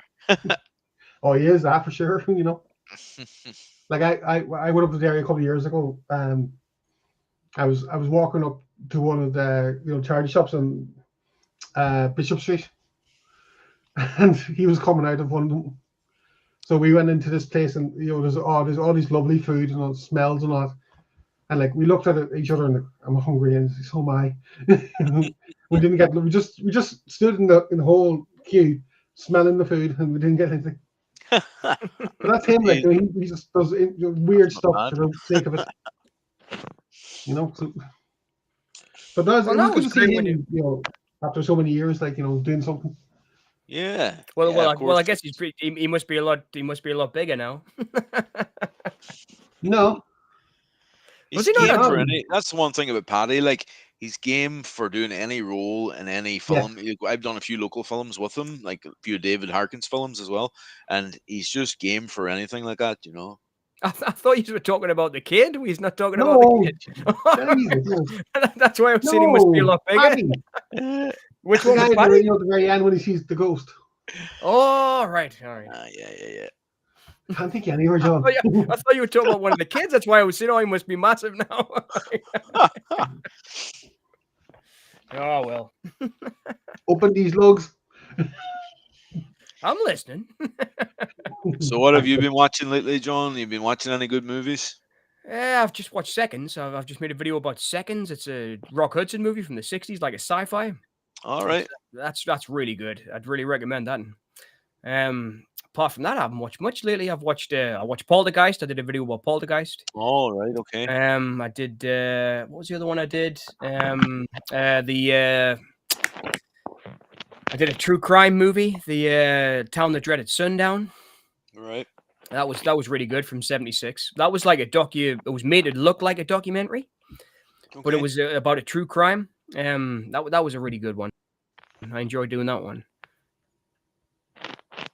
And 3, I think. I haven't heard of it until you posted that. Oh, that sounds good. I'm still going to watch the video. Oh, it's fantastic. Oh, watch the film first. The film's fantastic. It's 1976. There's also a remake that's good from 2014. It's another one of those remakes that's really good. The Town That Dreaded Sundown. It actually took it and made a really good remake of it. Actually, it's kind of a sequel. Actually, it's not a remake, but it's really good. Right, I watched them. I enjoyed the radio show, Ciaran, as well. Oh, cool. With that, yes. Thank you. It was excellent. I was saying before, we were talking about the Bond tunes, and I like because obviously you had Skyfall in there. Oh yeah, and you had popular one. That's what it was. And you had Sheryl Crow as well. That's right. Tomorrow Never Dies. Yeah. Tomorrow Never Dies. Right. The first Bond movie I seen in the cinema, actually. Tomorrow Never Dies. Gladys Knight as well. You had. Oh yeah, that's actually my favorite. I mentioned that actually in the show. That favorite Bond film and movie, or one of my favorite Bond films and my favorite soundtrack. Yeah. Oh. I love. Did we see it was Rita Coolidge all time high? Oh, that was it. Oh, no. That was my favorite I was seeing. Oh, okay. But I think it was. Did you see it was Gladys Knight, Kerry? Yeah. License to Kill. Yeah. No, I License to Kill. I really liked that, and then I loved. The Pretenders did a song in Living Daylights. Where's everybody gone? Right. Dun, dun, dun, and it was like it wasn't the main theme, but like the guy, like when he's the milkman, he's listening to it in his headphones. Oh yes, yeah. It pops up a couple of times throughout the film. I really like that one. Right, oh, cool. Yeah. It's like kind of a background one. He's delivering the milk. Was I right when I said Aha does the 11 Living Daylights. Yes. Yeah, I was thinking that. Yeah. That's my favorite Bond theme. Oh, I mean, there's so many good Great ones, one. man. There really is. I mean, Shirley Bassey, Diamonds Are Forever is class as well. Oh yeah, that's I mean, classic. there's some really great ones. But Yeah. I love the jauntiness of Casino Royale, the original Casino Royale theme. The David Niven Yes. Casino Royale, right? Yeah, the original Casino Royale, yeah. Well, the first guy to play Bond was Barry Foster. Yes. And he was also the guy in The Shining, right? Who plays, we're not allowed to mention, but he plays Ullman in The Shining. Yes. Yeah, that's him. Yeah. That's the guy. So he was the first ever guy, apparently, to play Bond on TV, right? American TV, yeah. That's American TV, right. And that was that Casino Royale as well? It was, right? It was, yeah. It was. Yep. I think it was under a different name, but it was based on Casino Royale. Right. It's a cool story, that one about the Never Say Never Again with Connery coming back to do that up against Octopussy. Well, a few months after, but the same year, wasn't it? Yeah, 83. Yeah. That's mad, isn't it? With the way that happened. But you see that all stemmed from MGM withholding rights. Right. Do you know the Steven Seagal story? No. So Steven Seagal was one of the fight instructors on Never Say Never Again. Okay. Right. Apparently, Sean Connery got a bit cocky and he broke Sean Connery's wrist. Jeez. Oh. Steven Seagal broke Sean Connery's wrist on Never Say Never Again. Wow. And also, here's a tidbit for you. It's the most expensive wig ever made. Jeez. The wig that Sean Connery wore in Never Say Never Again. Wow. Jeez, that's mad. I don't know why, right? I know this. He got bald at that stage, had he? Oh, totally. Yeah, he'd lost it. He'd lost it totally up top by then. Yeah. Why, like me? Mine's getting further and further back. So it's like you're not alone, buddy. It is. It's like my forehead's bigger and bigger. But I was, I loved it when I was a kid. Never Say Never Again. Right. But I much prefer Thunderball now, obviously. But no, really. It was same story, right? It's based on the same book. But and tell me this, because I haven't looked into it enough. But tell me this: is it word for word, or has it changed a bit? It's changed. It's changed a lot. Okay. Okay. Because they didn't have the rights to it, Thunderball, you see. So. Well, they had the Cave of Tears or whatever it is and stuff in Never Say Never Again and all this other stuff. Then in Time to Die or Spectre, they actually went back to the same villains, didn't they? Aye, they did. So Spectre was like 2015. Not Spectre, the Christoph Waltz. He killed Blofeld, didn't he? Yeah. Blofeld, yeah. Was that Spectre? Wait, where Bond kills him on the bridge? Yeah, he was retconned to be Bond's brother. I think, yeah, the Spectre. Oh, yeah. But so was that just a return of Blofeld, or was it a revamp of the story? I think it was that was never a Ian Fleming story, that. Okay, right, okay. As far as I know, I've got most of the Ian Fleming books, and I don't think that was ever one of the books. I think the last one he wrote was Living Daylights, and then the License to Kill and stuff were, I think they were their own stories, right? Am I right in thinking that? So like Living Daylights was kind of the last one, and then GoldenEye was GoldenEye was a story by Ian Fleming. Was it a story? I know that Ian Fleming's house in Jamaica is called GoldenEye. Oh yeah, that's it. Sorry, yeah, that's right. So like the house where Ian Fleming lived was called GoldenEye. And here's another interesting fact. You never guess who Ian Fleming's cousin is? I know who it is. Do you? Who is? Yeah. Go for it, Gary.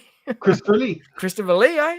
Wow. So there's rumors that Bond is based on Christopher Lee because Christopher Lee was a spy during the war. Jesus, there you go. Well, there's a film that came out last year, The Ministry of Gentlemanly Warfare. Gentlemanly Warfare, aye. And basically, Fleming's in that, and so is Lee. Aye.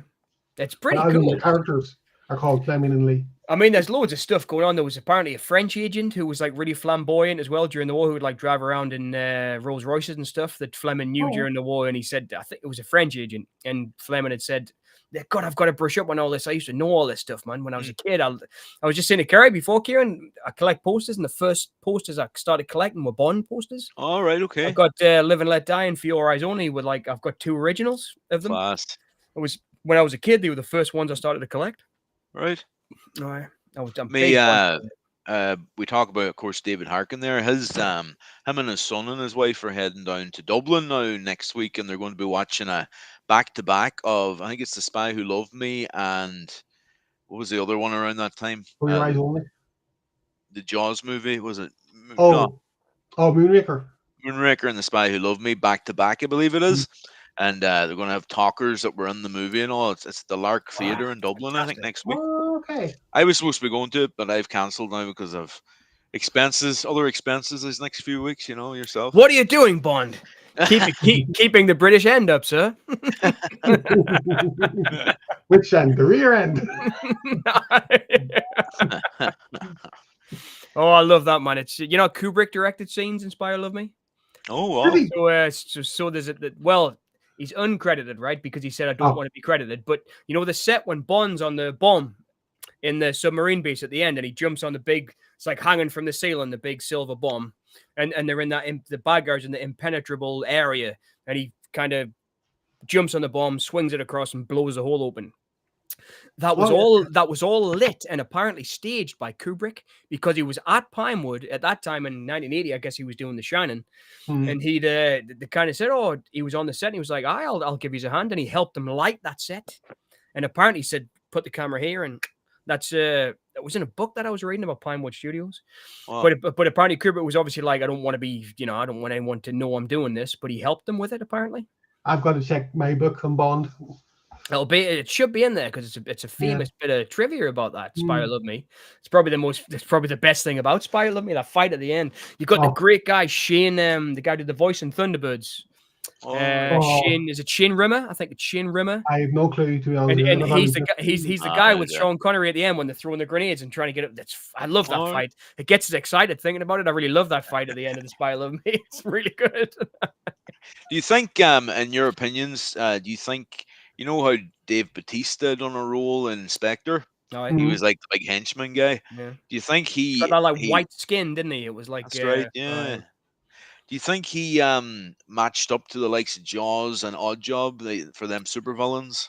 He didn't have the charisma that he had. He was like a more modern villain, you know.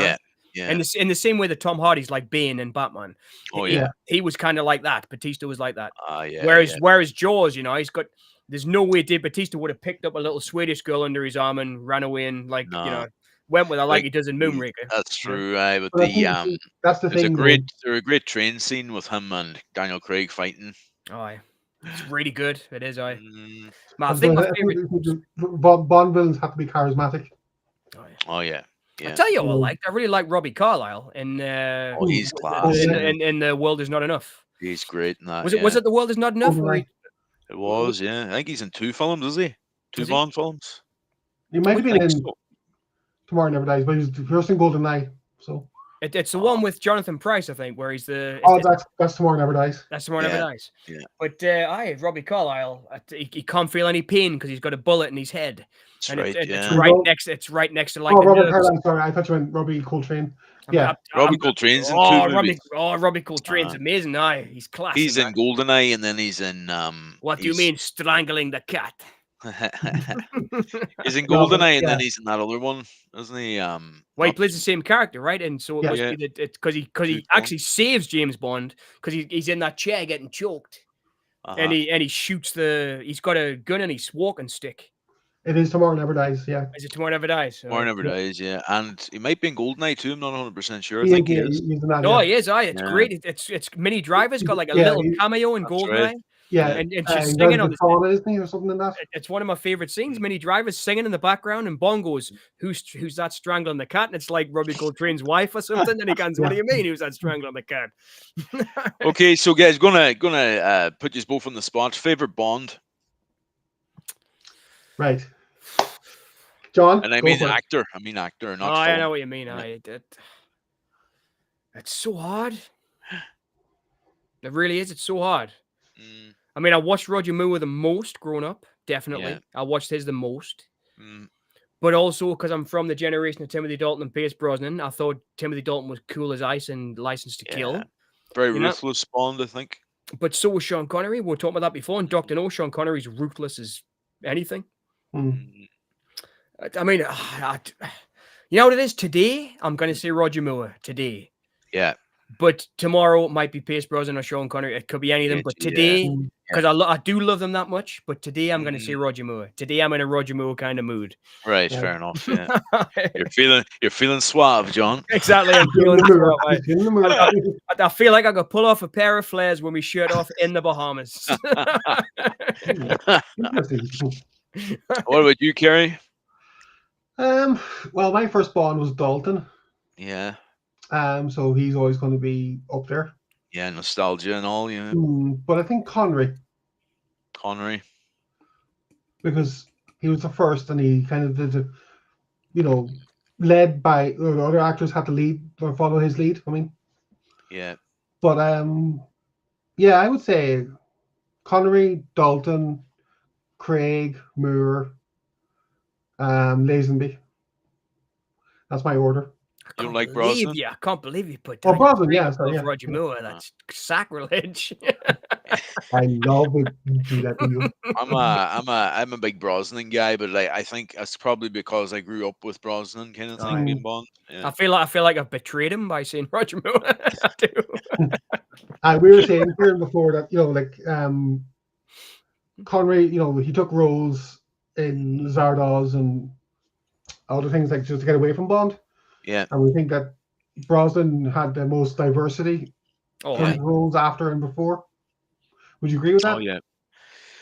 Yeah, I think Brosnan definitely he's probably he's real well matched to being Bond, like definitely. Yeah, I feel that before and after he had a varied career. I did, yeah, definitely. I don't think he ever reached the stardom of the likes of Connery.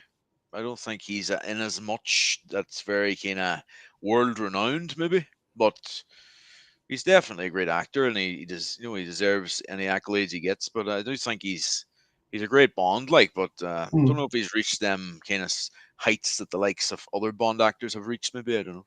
He's in a movie called Nomads, and I keep saying this. I'm gonna have to do a tour of my house for the posters because I keep talking about posters all the time. I've got a poster. Pick up a YouTube video of the tour. I know. I'm gonna do it. I'm gonna do it. I've got a poster framed of Nomads. I've got a collection video sometime. Which is a Pierce Brosnan movie I absolutely love. Call it Cinema Conversation Cribs. Yeah. This is where the magic happens. Yeah, okay. That sounds good. We're going to need content if we with the whole ideas we have, so you never know. Yeah, well, that's the thing. You see, CC Cribs. Yeah. Reality TV show. And we got Exhibit to not Exhibit. Was it who did that? Oh, no, he did Pimp My Ride. Ice-T did that. So that's right. Yeah, Exhibit. MTV back in the day, but I remember I heard there recently that MTV's finished. There's no MTV channel anymore or something. It's gone. It's mad, isn't it? Well, it's going. I don't know if it's gone, but it's going. It's insane, and I mean, there's gonna be. I'm really worried about obviously being British, the BBC, the stuff with them editing the documentary, with the American president. Yeah. And I mean, personally, I don't think they could have done any more damage to that speech than he actually said in it. But obviously, they have. Oh, yeah. And it's getting to be like, could this be one of the final nails? Because the channels are just dropping away, man. They really are. I mean, the BBC's not what it used to be here in the UK. Then you talk about the channels dropping away, but then the whole controversy about the Fire Stick stuff, and everybody's streaming these days, and now they're clamping down on Fire Stick stuff, and you wonder what way it's all going to go, don't you? You do. I mean, there's TV licensing. I don't know how many people pay for TV license anymore because people use YouTube and stuff, Yeah. And, I mean, I know I've used YouTube now for years.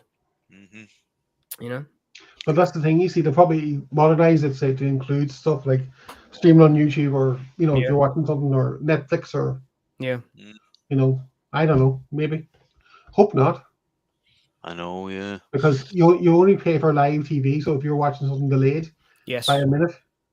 So, for example, so like if you're watching the news on YouTube, you don't have to pay for it because it's streamed an hour after it's been on Yeah, exactly. Yeah, I understand. Like I'm a big fan of tradition. I love to see traditions staying, even though I don't use them maybe as much as I used to. But see, for example, the newspapers. I buy the newspaper nearly every day from my mum and that, and I feel like it's a great tradition. I wouldn't like to see newspapers being totally zapped out of reality, out of the everyday thing. Oh, me neither. I enjoy sitting having a cup of tea or a pint, reading the paper. Yeah. I mean, I'd still do that. I do. I go and buy one. I'll sit and have a pint or a half in the pub and sit and read the paper on a Sunday. I like to do that. I'd hate to see that go. And I wouldn't want to sit and read it on my phone because I wear glasses already. I don't want to be sitting reading. Exactly. You know what I mean? You don't want to be looking at a screen for every aspect of your life. Like exactly. I'll be sitting there with a magnifying glass and my glasses. I'm trying to freaking read this thing. Yeah. I know. But that's it. You see, unfortunately, a lot of the generation after us will be using that because eventually I think things will cease. I was talking about this the other day when I went to college, right? I went to college pretty late. I went to college in my mid-20s because I've been working beforehand. And I went back and I hand wrote the assignment to go to college. So like you had to write an assignment about a movie I wrote, one about Pat Garrett and Billy the Kid, one of my favorite westerns. Wow. I wrote the essay about it, took it in, and the guy was like, okay, this is brilliant. Would like to offer your position on the course and everything. I was like, great. It was all government funded at the time, this as well, which was fantastic because I'd never been to college before. And so it was like the government paid for your first 2 year or whatever it was, I think, or your first college study gets paid for. And the guy said, but you can't handwrite your assignments. You have to do them word processed. Right. But that was the first time I thought, shit, I better learn how to use a computer. Do you know what I mean? Yeah. That was the first time I thought I better learn because up until then, I hadn't really been interested, Yeah. I mean, I used cameras and stuff, but I wasn't interested in computers at all. But I mean, it makes you feel, it made us feel like a bit of a dinosaur, but it was like I hand wrote the assignment. And he was like, you can't do this. It needs to be word processed now, And I was like, whoa, okay. So people aren't writing anymore. He's like, no, it's all done on the computer now, son. Yeah, that would be a bit of a shock to the system at the time, I'm sure. It was. You had to do this, I mean, I was like, what happened to floppy disks? Everybody was using these little pen drives and that. And I was like, what happened to floppy disks? That's right, yeah. Do you remember zip drives? We had them in college ourselves. We had to get one. All right, okay. We had to get a drive as well. 256 megabytes. Jeez. I think mine was 500 meg. The first one I had was one of them orange ones. All right. The ones that had like the little, like the bouncy case around the side. So if you dropped it. Yeah, I think ours was the same because it was like a mini disc. Oh, yeah, I love mini discs. Bigger case, I wish mini discs had never gone out of fashion. I loved them so much. It was like I remember the mini discs. I got one and they were really expensive, but you could plug them into the jack on your television. All right. So I was recording all my favorite movie soundtracks. Cool. Like I remember recording Hard Times, the Charles Bronson action movie, the Walter Hill. It was Walter Hill's first film, and I loved the theme music. But yeah, I couldn't get it. I mean, there was no Spotify on out then. There wasn't even YouTube then. I couldn't look for the theme tune. So, and if you had to buy the vinyl, I had to get it from America. It was so I plugged the flipping headphones of the mini disc into the headphone socket on the telly, and just recorded the stuff on the mini disc. It was great. That's cheating, John. I know, but I really wanted it. There you go. I remember didn't really do that. I remember the old when the technology started coming in, and it started like using discs more and stuff. I used to rent out videos from the local. Don't arrest me, anyone that hears this, because it's in the past. But anyway, used to rent out videos from the local video store, and I had the whole thing set up with a SCART lead from the video to the DVD player to the TV, and I used to play the video and then put it on the DVD and stuff. About 4 videos on one DVD. Trying, please. So I used to do that as well. I bought one of them plays that had the video on the DVD in it. Right. So I could copy the. Yeah. Actually, a few years before that, I used to have 2 video players and link them up with a SCART lead and go from video to video. I used to do that. So many movies. My dad, in his infinite wisdom, stop doing that, Ciaran. Back in 2008, he wanted to get modern for first time in a long time. And he got a DVD-R player. Oh, okay. And he got some discs, And he asked me, like, how do I set this up? How do I record my TV programs and all this? And I was like, well, you only got one. You can't read, and, only read or write to it. You can't, put those things over it. But I recorded an episode of Doctor Who for him. And that was the only thing that he ever watched, because he didn't know how to use it. I couldn't use it myself because I'd never seen one before, never used one before. Yeah. So I had, ordered a DVD player. But he must have watched that maybe about 20 times in one day. Do you know what it is, Kerry? I've still got DVDs. I've still got the discs off. This is back in the day when I was learning to play guitar. There was I caught one concert on like BBC. I think it was 1 or 2, like late at night, and it was Neil Young. I love Neil Young, right? Yeah. And I had one of them DVDs so I could stick it in and record the telly. Actually, no, this was video, but I stuck the video and recorded like half the concert that I seen. And then we got that video to DVD, so I recorded the video to a disc, and I've still got the DVD or the discs. Well, that's funny. But fantastic. Oh, wow. the weight of it, like, Jeez. What's that? You got 2 Scots in there? Oh, yeah. Yeah, 2 Scots and Jeez. speakers. RF out and RF in. Yeah, Panasonic. I've still got 2 GVC video players because I'm frightened to flipping that they're gonna go out. I mean, in the future, if you want to buy a video player, I bet videos are going to up in price. Yeah, really. So if you want to play old videos, I bet they're gonna get expensive. Yeah, the video players become vintage then after a while. You see, yeah. I know, Ciaran. I know you don't know this guy, but he's kind of regular on Glenn streams. Right. Under the name of Grobknob. Jesus, right. I was talking to him actually yesterday. Right. Or Wednesday and yesterday. He's buying a lot of pre-cert videos. Right. Off eBay for because they're valuable. Oh man, I'd love to collect them if I could, if I had the money. money. And he's going through Alex Cox's Videodrome list. All right. Okay. And he's got maybe 4 or 5 now at the minute, and he only paid maybe $5. Oh, that's super cool. That's really cool. Yeah. But he was saying like he got I forget what it was, but somebody bought and he only paid postage for it. Yeah. So it was about £1 postage. Oh, that's brilliant, man. That is good, isn't it? Wow. There's so many I'd love this. There's so many VHS I'd love to have. There's so many. I mean, like, and I remember us talking about Suburban Commando the other week. I'd love to have that. I have that in VHS actually. Right. I mean, there's so many I'd love from back in the day. I'd love to have again. I mean, there's loads of VHS that you can't get on DVD or anything. That's true. Yeah. And I would say that's true. Yeah. There's loads. True, yeah. There's loads I had that you can't get now. It's like you think it would convert everything, but they don't, like. Hunchback Hairball of LA. Right. That's one of her favorite films, and she's got it on VHS. Oh yeah. But it was on YouTube for like 10 years ago, and I downloaded it for her, so we can put it on DVD. Sometimes you get them. I really like that when people do that. There was a film I love called Mirage that you can't get, and somebody whacked it up on YouTube. They copied the VHS and put it up there. I mean, I do have the VHS because I've loved it since I was a kid, but it's just like, man, it's really nice when people do that. Yeah, definitely. There's some. Sorry. Go ahead. No, I was just going to say Laserdisc as well. There was some Laserdiscs I've got that you can't get on Blu-ray and stuff now. I have no experience with Laserdiscs actually. I think that was before my time, maybe. Well, it was only a really narrow window of time, right. and they were really expensive as well.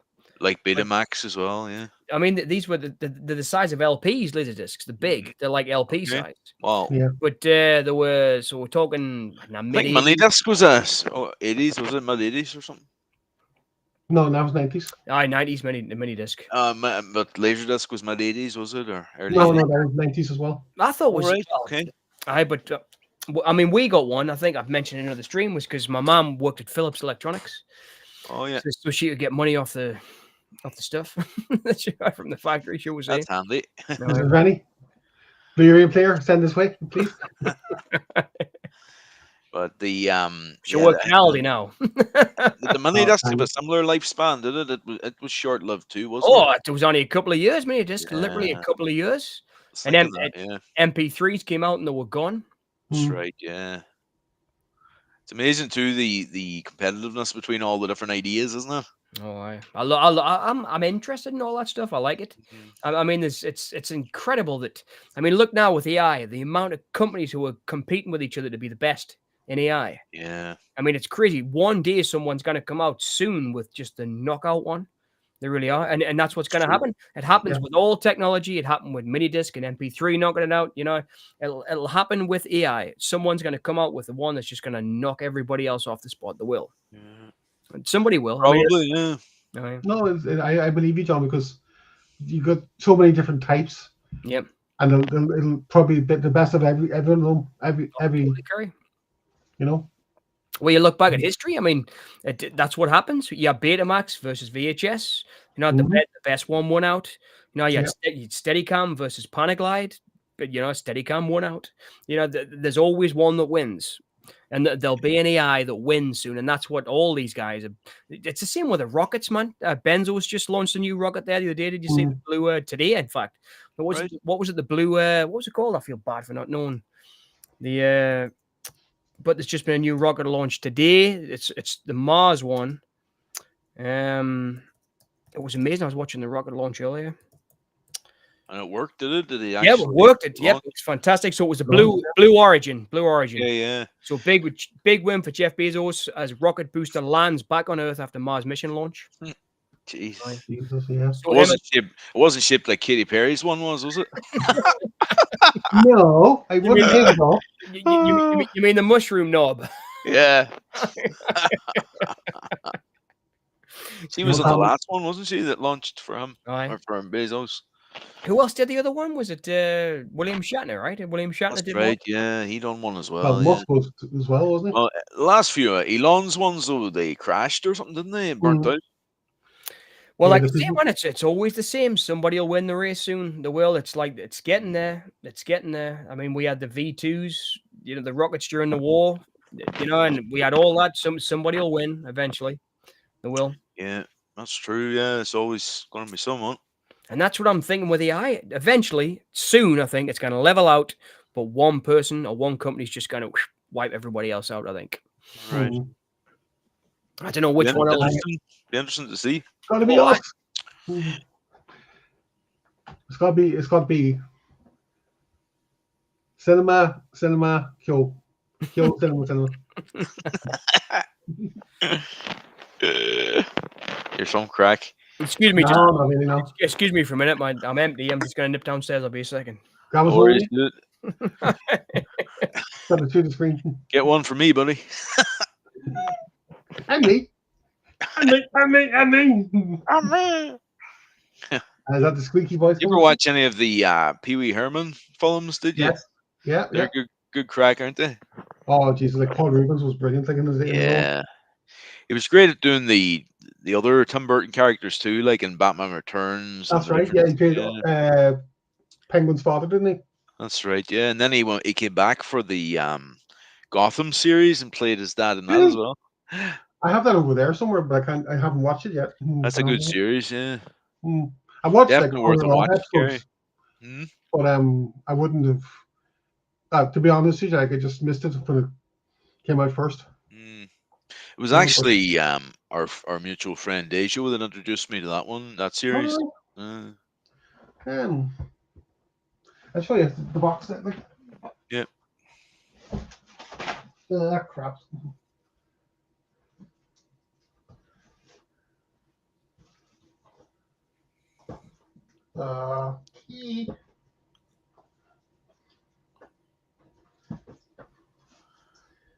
I'm all alone here now, everyone. Hello, how are y'all?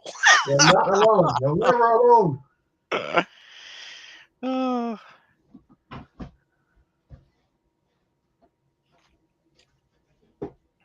Sorry. Okay.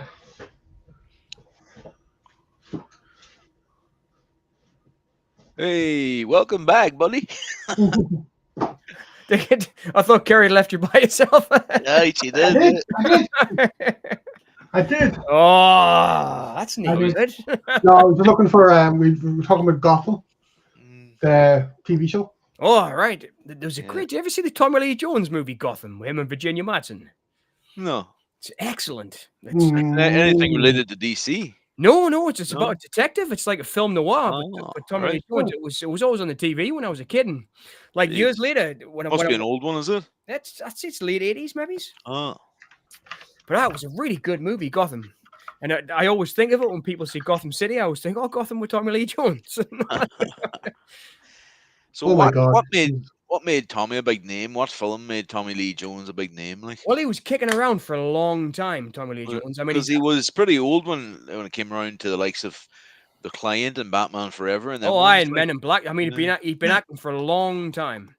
I mean, I think he's in. Is it The Graduate? He's in like early on in the 60s. He's one of the guys. He's one of the jock guys in the background. Jeez, he did a great action movie called Rolling Thunder. Okay, I think I heard of that one. Yeah, with William Devane. That was early 70s or late 70s even.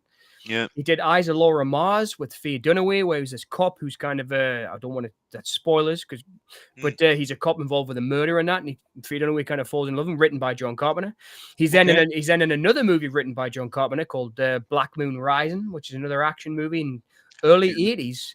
And he also did The Park Is Mine, where he plays a Vietnam vet. And he takes this Manhattan Park hostage, and he's like, he wants to make people like respect the Vietnam veterans. Okay. So he did a few action movies, but I don't think he was ever like big, because they were like kind of mid-budget, kind of lower budget action movies. But then he gets to stuff like Coal Miner's Daughter, where he played Sissy Spacek's husband, the Michael Apted film. I think that's when he really took off. So maybe it's when he was towards his 40s, like that kind of age, I think. I mean, but I've loved his career. I've always followed. He did a wicked film called The River Rat too. He's really good, Tommy Lee Jones. He's always been one of them. I mean, but he got like better and better and better. Yeah. I love In the Valley of Eli. And he did some great movies. Under Siege as well. He was good in Under Siege, wasn't he? Under Siege. It's just getting a 4K release. That. Yeah. And then of course, U.S. Marshals and The Fugitive as well. Fugitive, man. I love The Fugitive. And I've actually we touched on it before, but Natural Born Killers, he's excellent in that as Scagnetti in that one. Yeah. I don't think he's ever bad. I mean, every role he takes. Yeah. I think he thinks, should I do this? Okay, there's something I can do with it, and then he takes it. Because I mean, if somebody offered, like for example, Dustin Hoffman doing like Meet the Fockers. Yeah. I can't imagine Tommy Lee Jones doing Meet the Fockers. No. But he did Hope Springs with him and Meryl Streep, where the husband and wife, which is like a light comedy. Okay. But there's also a really dramatic element to it. Yeah. So I can't see him taking something like Meet the Fockers, like Dustin Hoffman of his generation did. But I can see him doing the more like serious dramatic comedies that he did. And I've always respected him. Always. He never liked his I don't think he liked playing Two-Face, didn't he not? I think, I mean, he took it like any other role, I think, but I don't think he liked the fact that people were like, there was fans of it. And he got asked so many questions about it. Okay, he didn't buy into the comic book fanboys. Yeah. He bought into the character. I think it was just a character that he was playing, but he didn't. I don't think he understood that he was playing a really important character to the fans. And he was just like, "What?" And he was like, "What the hell are you talking about, man? I'm just playing a character in a film." You know what? Yeah. That's what he was thinking. I think I'm probably in the majority in here saying this, but I think Billy D. Williams was robbed. Oh yeah, Billy D. should have had that role. Yeah. Yeah. And yeah, absolutely. He played the mayor instead, right? Was it the mayor? No. He played Harvey Dent in the first Batman. In the first Batman, right? He was the first Batman. Yeah. It was Harvey Dent in the first Batman. With a coin. He was absent in Batman Returns, wasn't he? Yeah. Yes, he was. Yeah. That's right. Then the other big Tommy Lee Jones one that I'd like to mention is brilliant, like is Space Cowboys. I enjoyed it, like it was with Clint Eastwood and James Garner and I was talking about tearing up before the end of a movie. Is that not one of the best endings of a movie ever? Brilliant. When the camera just goes over the moon, you hear "Fly me to the moon and let me play." It's great, isn't it? And he fucking made it. He's there on the moon. It's just like yes. And I think isn't it his character has cancer in it as well? Well, that's it. He wanted to make it to the moon back in the day, and he didn't. And then he saves the day. And at the end of the movie, he's on the moon. It's like the camera just drifts over him, and he's dead there on the moon. I just got goosebumps. Look, remember doesn't it? Yeah. Look, proper goosebumps. John, calm down, calm down. Oh no, it was a great film. Like I know a lot of people, it's kind of nobody talks about it anymore, but it's a good film. Like it's just a bunch of I actors. think it was panned when it came out first, It wasn't really it? is. I mean, they're all great. Plus, Clint Eastwood's direction's fantastic as well. There's nothing wasted in it. I mean, that was the first movie he really went special effects heavy with. You know, doing all their faces on the astronauts and the CGI and stuff. There's a great line in it by Donald Sutherland, you know, and they're getting their eyes tested, and they said to somebody says to him about his eyesight at your age, kind of thing, and he says, "My eyesight might be bad, but my memory's is pretty good." Fantastic. Like that, isn't it? I love it when they're flipping, when the woman comes in, the doctor man, they're all naked and they're all like, "Oh shit!" and they all cover the flipping junk, and he's just standing there, like, and he ends up scoring with the doctor, doesn't he? That's right. Yeah, yeah. Oh, Donald Sutherland's one of my all-time faves. I mean, that cast. Who was James. the female lead in that again? Was it Mary Steinberg? No. Yeah, Mary Steenburgen was in it. I think it was. Yeah. The doctor was the ginger lasso. But man, James Garner, you've got it's a wicked cast. Like, I mean, it's just, how can you not like that movie? It's just fantastic. That's great, isn't it? That's Jennifer's dad, isn't it? Yeah. Isn't it? Yeah, I think so. All right, James Garner. All right, so you got so I got Clint Eastwood, Tommy Lee Jones, Donald Sutherland, James Cromwell, Marcia Gay Hayden. Right, he's in it too. Yeah. Marcia Gay Hayden was the Sarah Holland, the space doctor. Okay. And William Devane, flipping hell. Barbara Babcock, Courtney B. Vance. Jesus, yeah. God, there was a hell of a lot of actors. Go on, say the one. Go Cast. on, say it. Go on, say it. John, go on. Which one? Who played General Rostov? Which one? General Rostov. I don't know. I don't know who played him. No, I'm asking you. Oh, reading the cast or what was it? Oh, his name. There you. I don't know. I don't know who played him. Lies. I don't know who played him. No, you're not reading the cast out. I thought you were reading the cast out. I was remembering them. Did he even remembering all that? Jeepers. I was trying to remember. I was literally going. Look it up and see if you can pronounce his name. Flipping. Who is it? Let's have a look. If you can pronounce his name, we'll give you 10 points. Reed Sabitsky. It's the guy from who played. He's in the Mission Impossible 2. He's in. He plays the general in a really wicked war film with Val Kilmer, directed by Rennie Harlan, called 3 Days of War. He's also in. He plays the shopkeeper in Eyes Wide Shut. And I would pronounce it as Reed Sabetsky, I think. Or Sabedja. Right. But man, he's a brilliant actor. I remember him first from Mission Impossible 2. That was the one I remembered him from. He plays the Dimitri on the aeroplane. That's that guy. Okay. He's a really good actor. I mean, this is for you, John. Yes. Hang on. That's enough. Is this how to pronounce it properly? No. This is your 10 points coming in. But I really admire him though. But 3 Days of War is really good. He plays the general in that. All right. It was a really interesting film. Now, Rennie Harlan is a little bit underrated. I really like his modern stuff. I'm just waiting to see what Gary's gonna do. We're going to get copyright struck with this button. Why? That's your 10 points. Also, did I get it right? No. No, you did better than I could anyway, that's for sure. No, but it's looking here. Well, it's got to be Raid. But that's Well, it's got to be. It's Raid. It's got to be Sir Bed Ja. So Sabedja, Raid Sabedja. Something like that, yeah. No. Like that. It says here Jay Leno was in it as well. Yeah. Wow. They must do a segment where they're on his show or something. Oh, I'd say. Space Cowboys, man. What a great flipping concept. Well, yeah, so that was 2000, it says. So 2000. What could have been really flipping popular? Was that Armageddon then? We were talking about earlier on, Kerry. Armageddon was 99, I think. So do you reckon Armageddon had just hit really big? So Clint Eastwood thought, let's do an Armageddon with old guys. Yeah, it's a great action, great idea, isn't it? A great concept, yeah.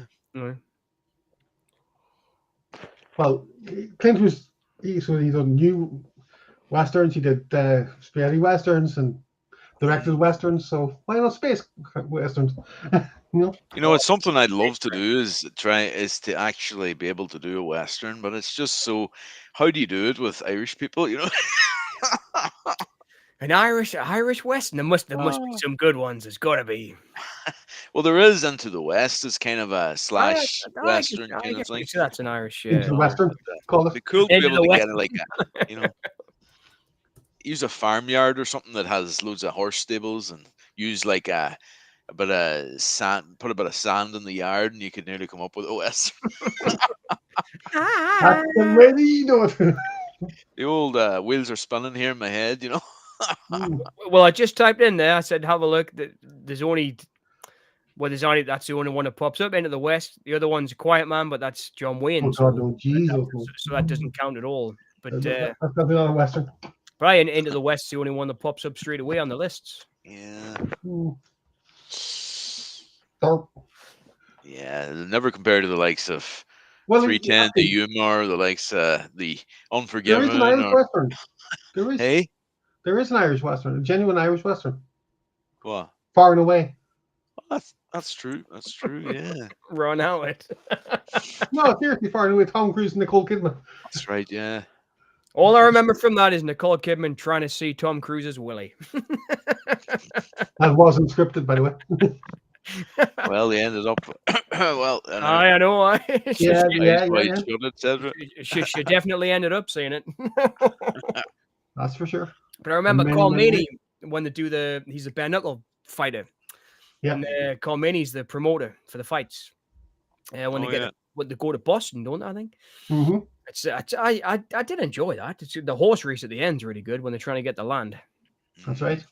And you got the guy who plays the old Ticketmaster in Last Action Hero. He's really good in that. He's this drunken old guy. He's hiding already to where the land is.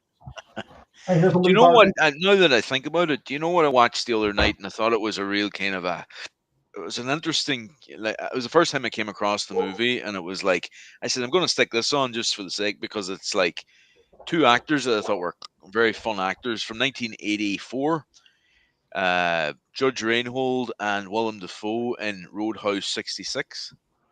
I've never seen it. No, I've never seen it. Well worth a watch. It's a fun film, I'll check it out. I'll make a note of it so I don't forget. Roadhouse 66. I do really like flipping Willem Dafoe. Yeah, he was really good in it. No. Kate Vernon's in that as well. I love Kate Vernon. Yeah. Oh, she's a really good actress. It's well worth a watch anyway, Kerry, if you see it as well. If you. I've heard of it. I haven't seen it, but I've heard of it. Oh, it's Peter Van. I've never heard of before. Peter Van Noten's in it as well from The Stand. Oh, cool. Ah, cool. Sorry, plays like a rock star, and your man picks him up. Judge Reinhold picks him up, and Judge Reinhold's like this innocent kind of office worker that's on the road to do a promotion for his new business on the other side of the country, on Route 66. And then they come across this when they're driving together. Then they come across these villains, and I'll not spoil it. And then it goes on from there, Well, the risk is an insult to Judge Reinhold fans. He always played naive people. Yeah. Fast Time at Ridgemont High is a good one too. I was just going to say, Ciaran, whenever I hear that name, all I think of is Phoebe Cates getting out of the swimming pool. He's a tear to the eye. What was the tune? It was the Cars, wasn't it? Live stream. My best friend's girl. I'm just flipping. I can't remember the name of the tune, but my best friend's girl. It's a fantastic scene. Your man, Sean Penn, looks a lot different these days from what he did then, doesn't he? Yes, he does. He was really good in that One Battle After Another. He was really the best thing about that movie. Right. He was. I fell asleep. You fell asleep. It is a long one. That's the one. That's the I new did one. fall asleep. I really wanted to watch it, but I fell asleep. It was the only good thing. Well, not the only good thing. I thought he was the best thing in it. I really thought that movie was. I think everybody got it totally wrong. I was like, I think Lexi did, to be honest with you. No. I need to check that out. Actually, It's interesting. Like in the first 5 minutes, he has to get a hard on at gunpoint, and I was thinking this film's really weird. Like, I know it's so weird, but Sean Penn plays it so like he's so like farcical. Even the way that he walks is like Buster Keaton, isn't it, Gary? It's like he's so over the top in it. Everybody's so over the top. Is there many big names in it? Like Benicio del Toro, Leonardo DiCaprio. Trying to think if I remember seeing it now. See, DiCaprio's the only one really on the cover of it, isn't he? He's like the only one like as the main promoted. He's the main name in it. actor, yeah. So I presumed he was the only real big name in it. But there you go. Oh no, him and Benicio del Toro have some amazing scenes together. Like really good. That I mean, they're on this like kind of mission together, like just in little bits.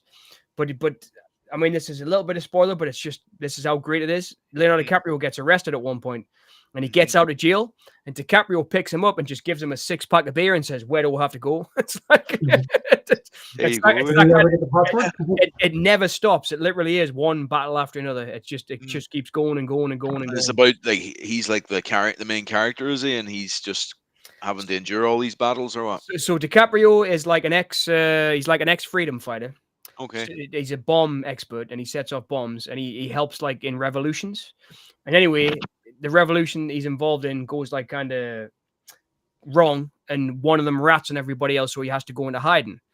But while he's in hiding, he's bringing up his daughter that he had while he was a revolutionary with the revolutionary who gave everybody up. Right. And he never tells her that that her mother was a rat. But anyway, she gets kidnapped, and he has to find her. And I mean, that's the basic story of it. Right. But it's a comedy. It's a proper flat out comedy. It wasn't really sold as that. But it's almost like Midnight Run. It's like a serious movie, but it's just a slapstick movie all the way through. But there's a serious kind of thread. I mean, there's a great scene where, like, obviously how cool Sean Penn is, like ripped to bits still, and he's a soldier in it, so he's got this really tight shirt on, showing off all these muscles, and he's interrogating this girl, and the girl just says, "Hey man, why is your t-shirt so tight?" it's like full of daft lines like that. But it's really funny. At first I was in the cinema. I made a video about this because it was so weird. At first I was in the cinema and nobody was laughing. All right. And literally in the first 2 minutes, somebody's got Sean Penn at gunpoint and she says, "Get a hard on now." And he's like, and he has to get a hard on, right? So he's trying to get a hard on while there's a gunpoint, and nobody was laughing. And the whole pitches was packed, and I'm going like trying to hold my laugh in, right? And then I couldn't hold it any longer, and I just went and started laughing. Then the person behind us started laughing. And then the person behind it. Jeez, that's mad, isn't it? Yeah, it's funny the way that worked. It had been sold like as if it was a stone cold action movie, and it's a proper comedy. But I don't think anybody wanted to laugh because it was like a weird sense of humor. Yeah. But I was literally like, I was sitting next to Nasty, and I was holding my laugh in. And eventually I let it rip. And then I'm not saying that it was me that made everybody laugh, but then everybody started and then everybody laughed all the way through it after that. Jeez, there you go. Well, not everybody looks at films the same way. So I suppose you found some funny that maybe other people didn't, but then they seen your point of sense of humor kind of thing. Yeah, I kind of laughed because before I fell asleep. I kind of laughed. Wait, how can you not laugh at somebody making somebody get a flipping hard on a gunpoint? It was like, what the fuck is this, man? That was funny to me. It's like we're talking about Tommy Lee. It's like Tommy Lee Jones in Natural Born Killers. It's like his character's so over the top, you laugh at him, but it's like a weird kind of laughing. Do you know what I mean? It's like, oh, this is really horrible, but it's funny at the same time.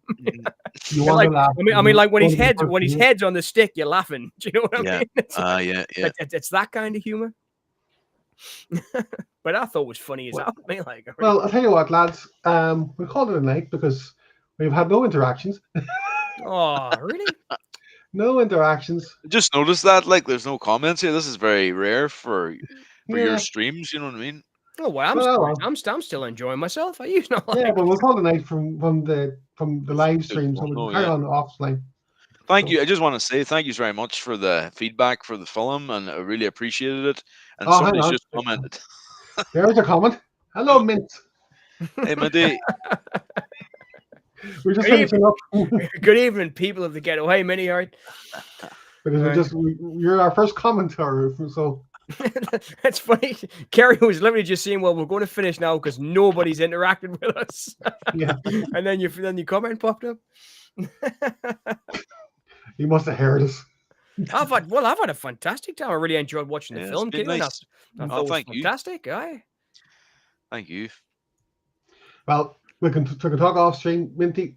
Sorry about this, but it's just unless you can bring a couple of thousand people with you. I think I'm going to go to bed soon anyway, folks. So I'm going to talk these off screen for a while, but I'll be heading soon anyway. So okay. Thanks for the feedback, though, Minty. Talk to you soon. Bye, guys. World of I am back in my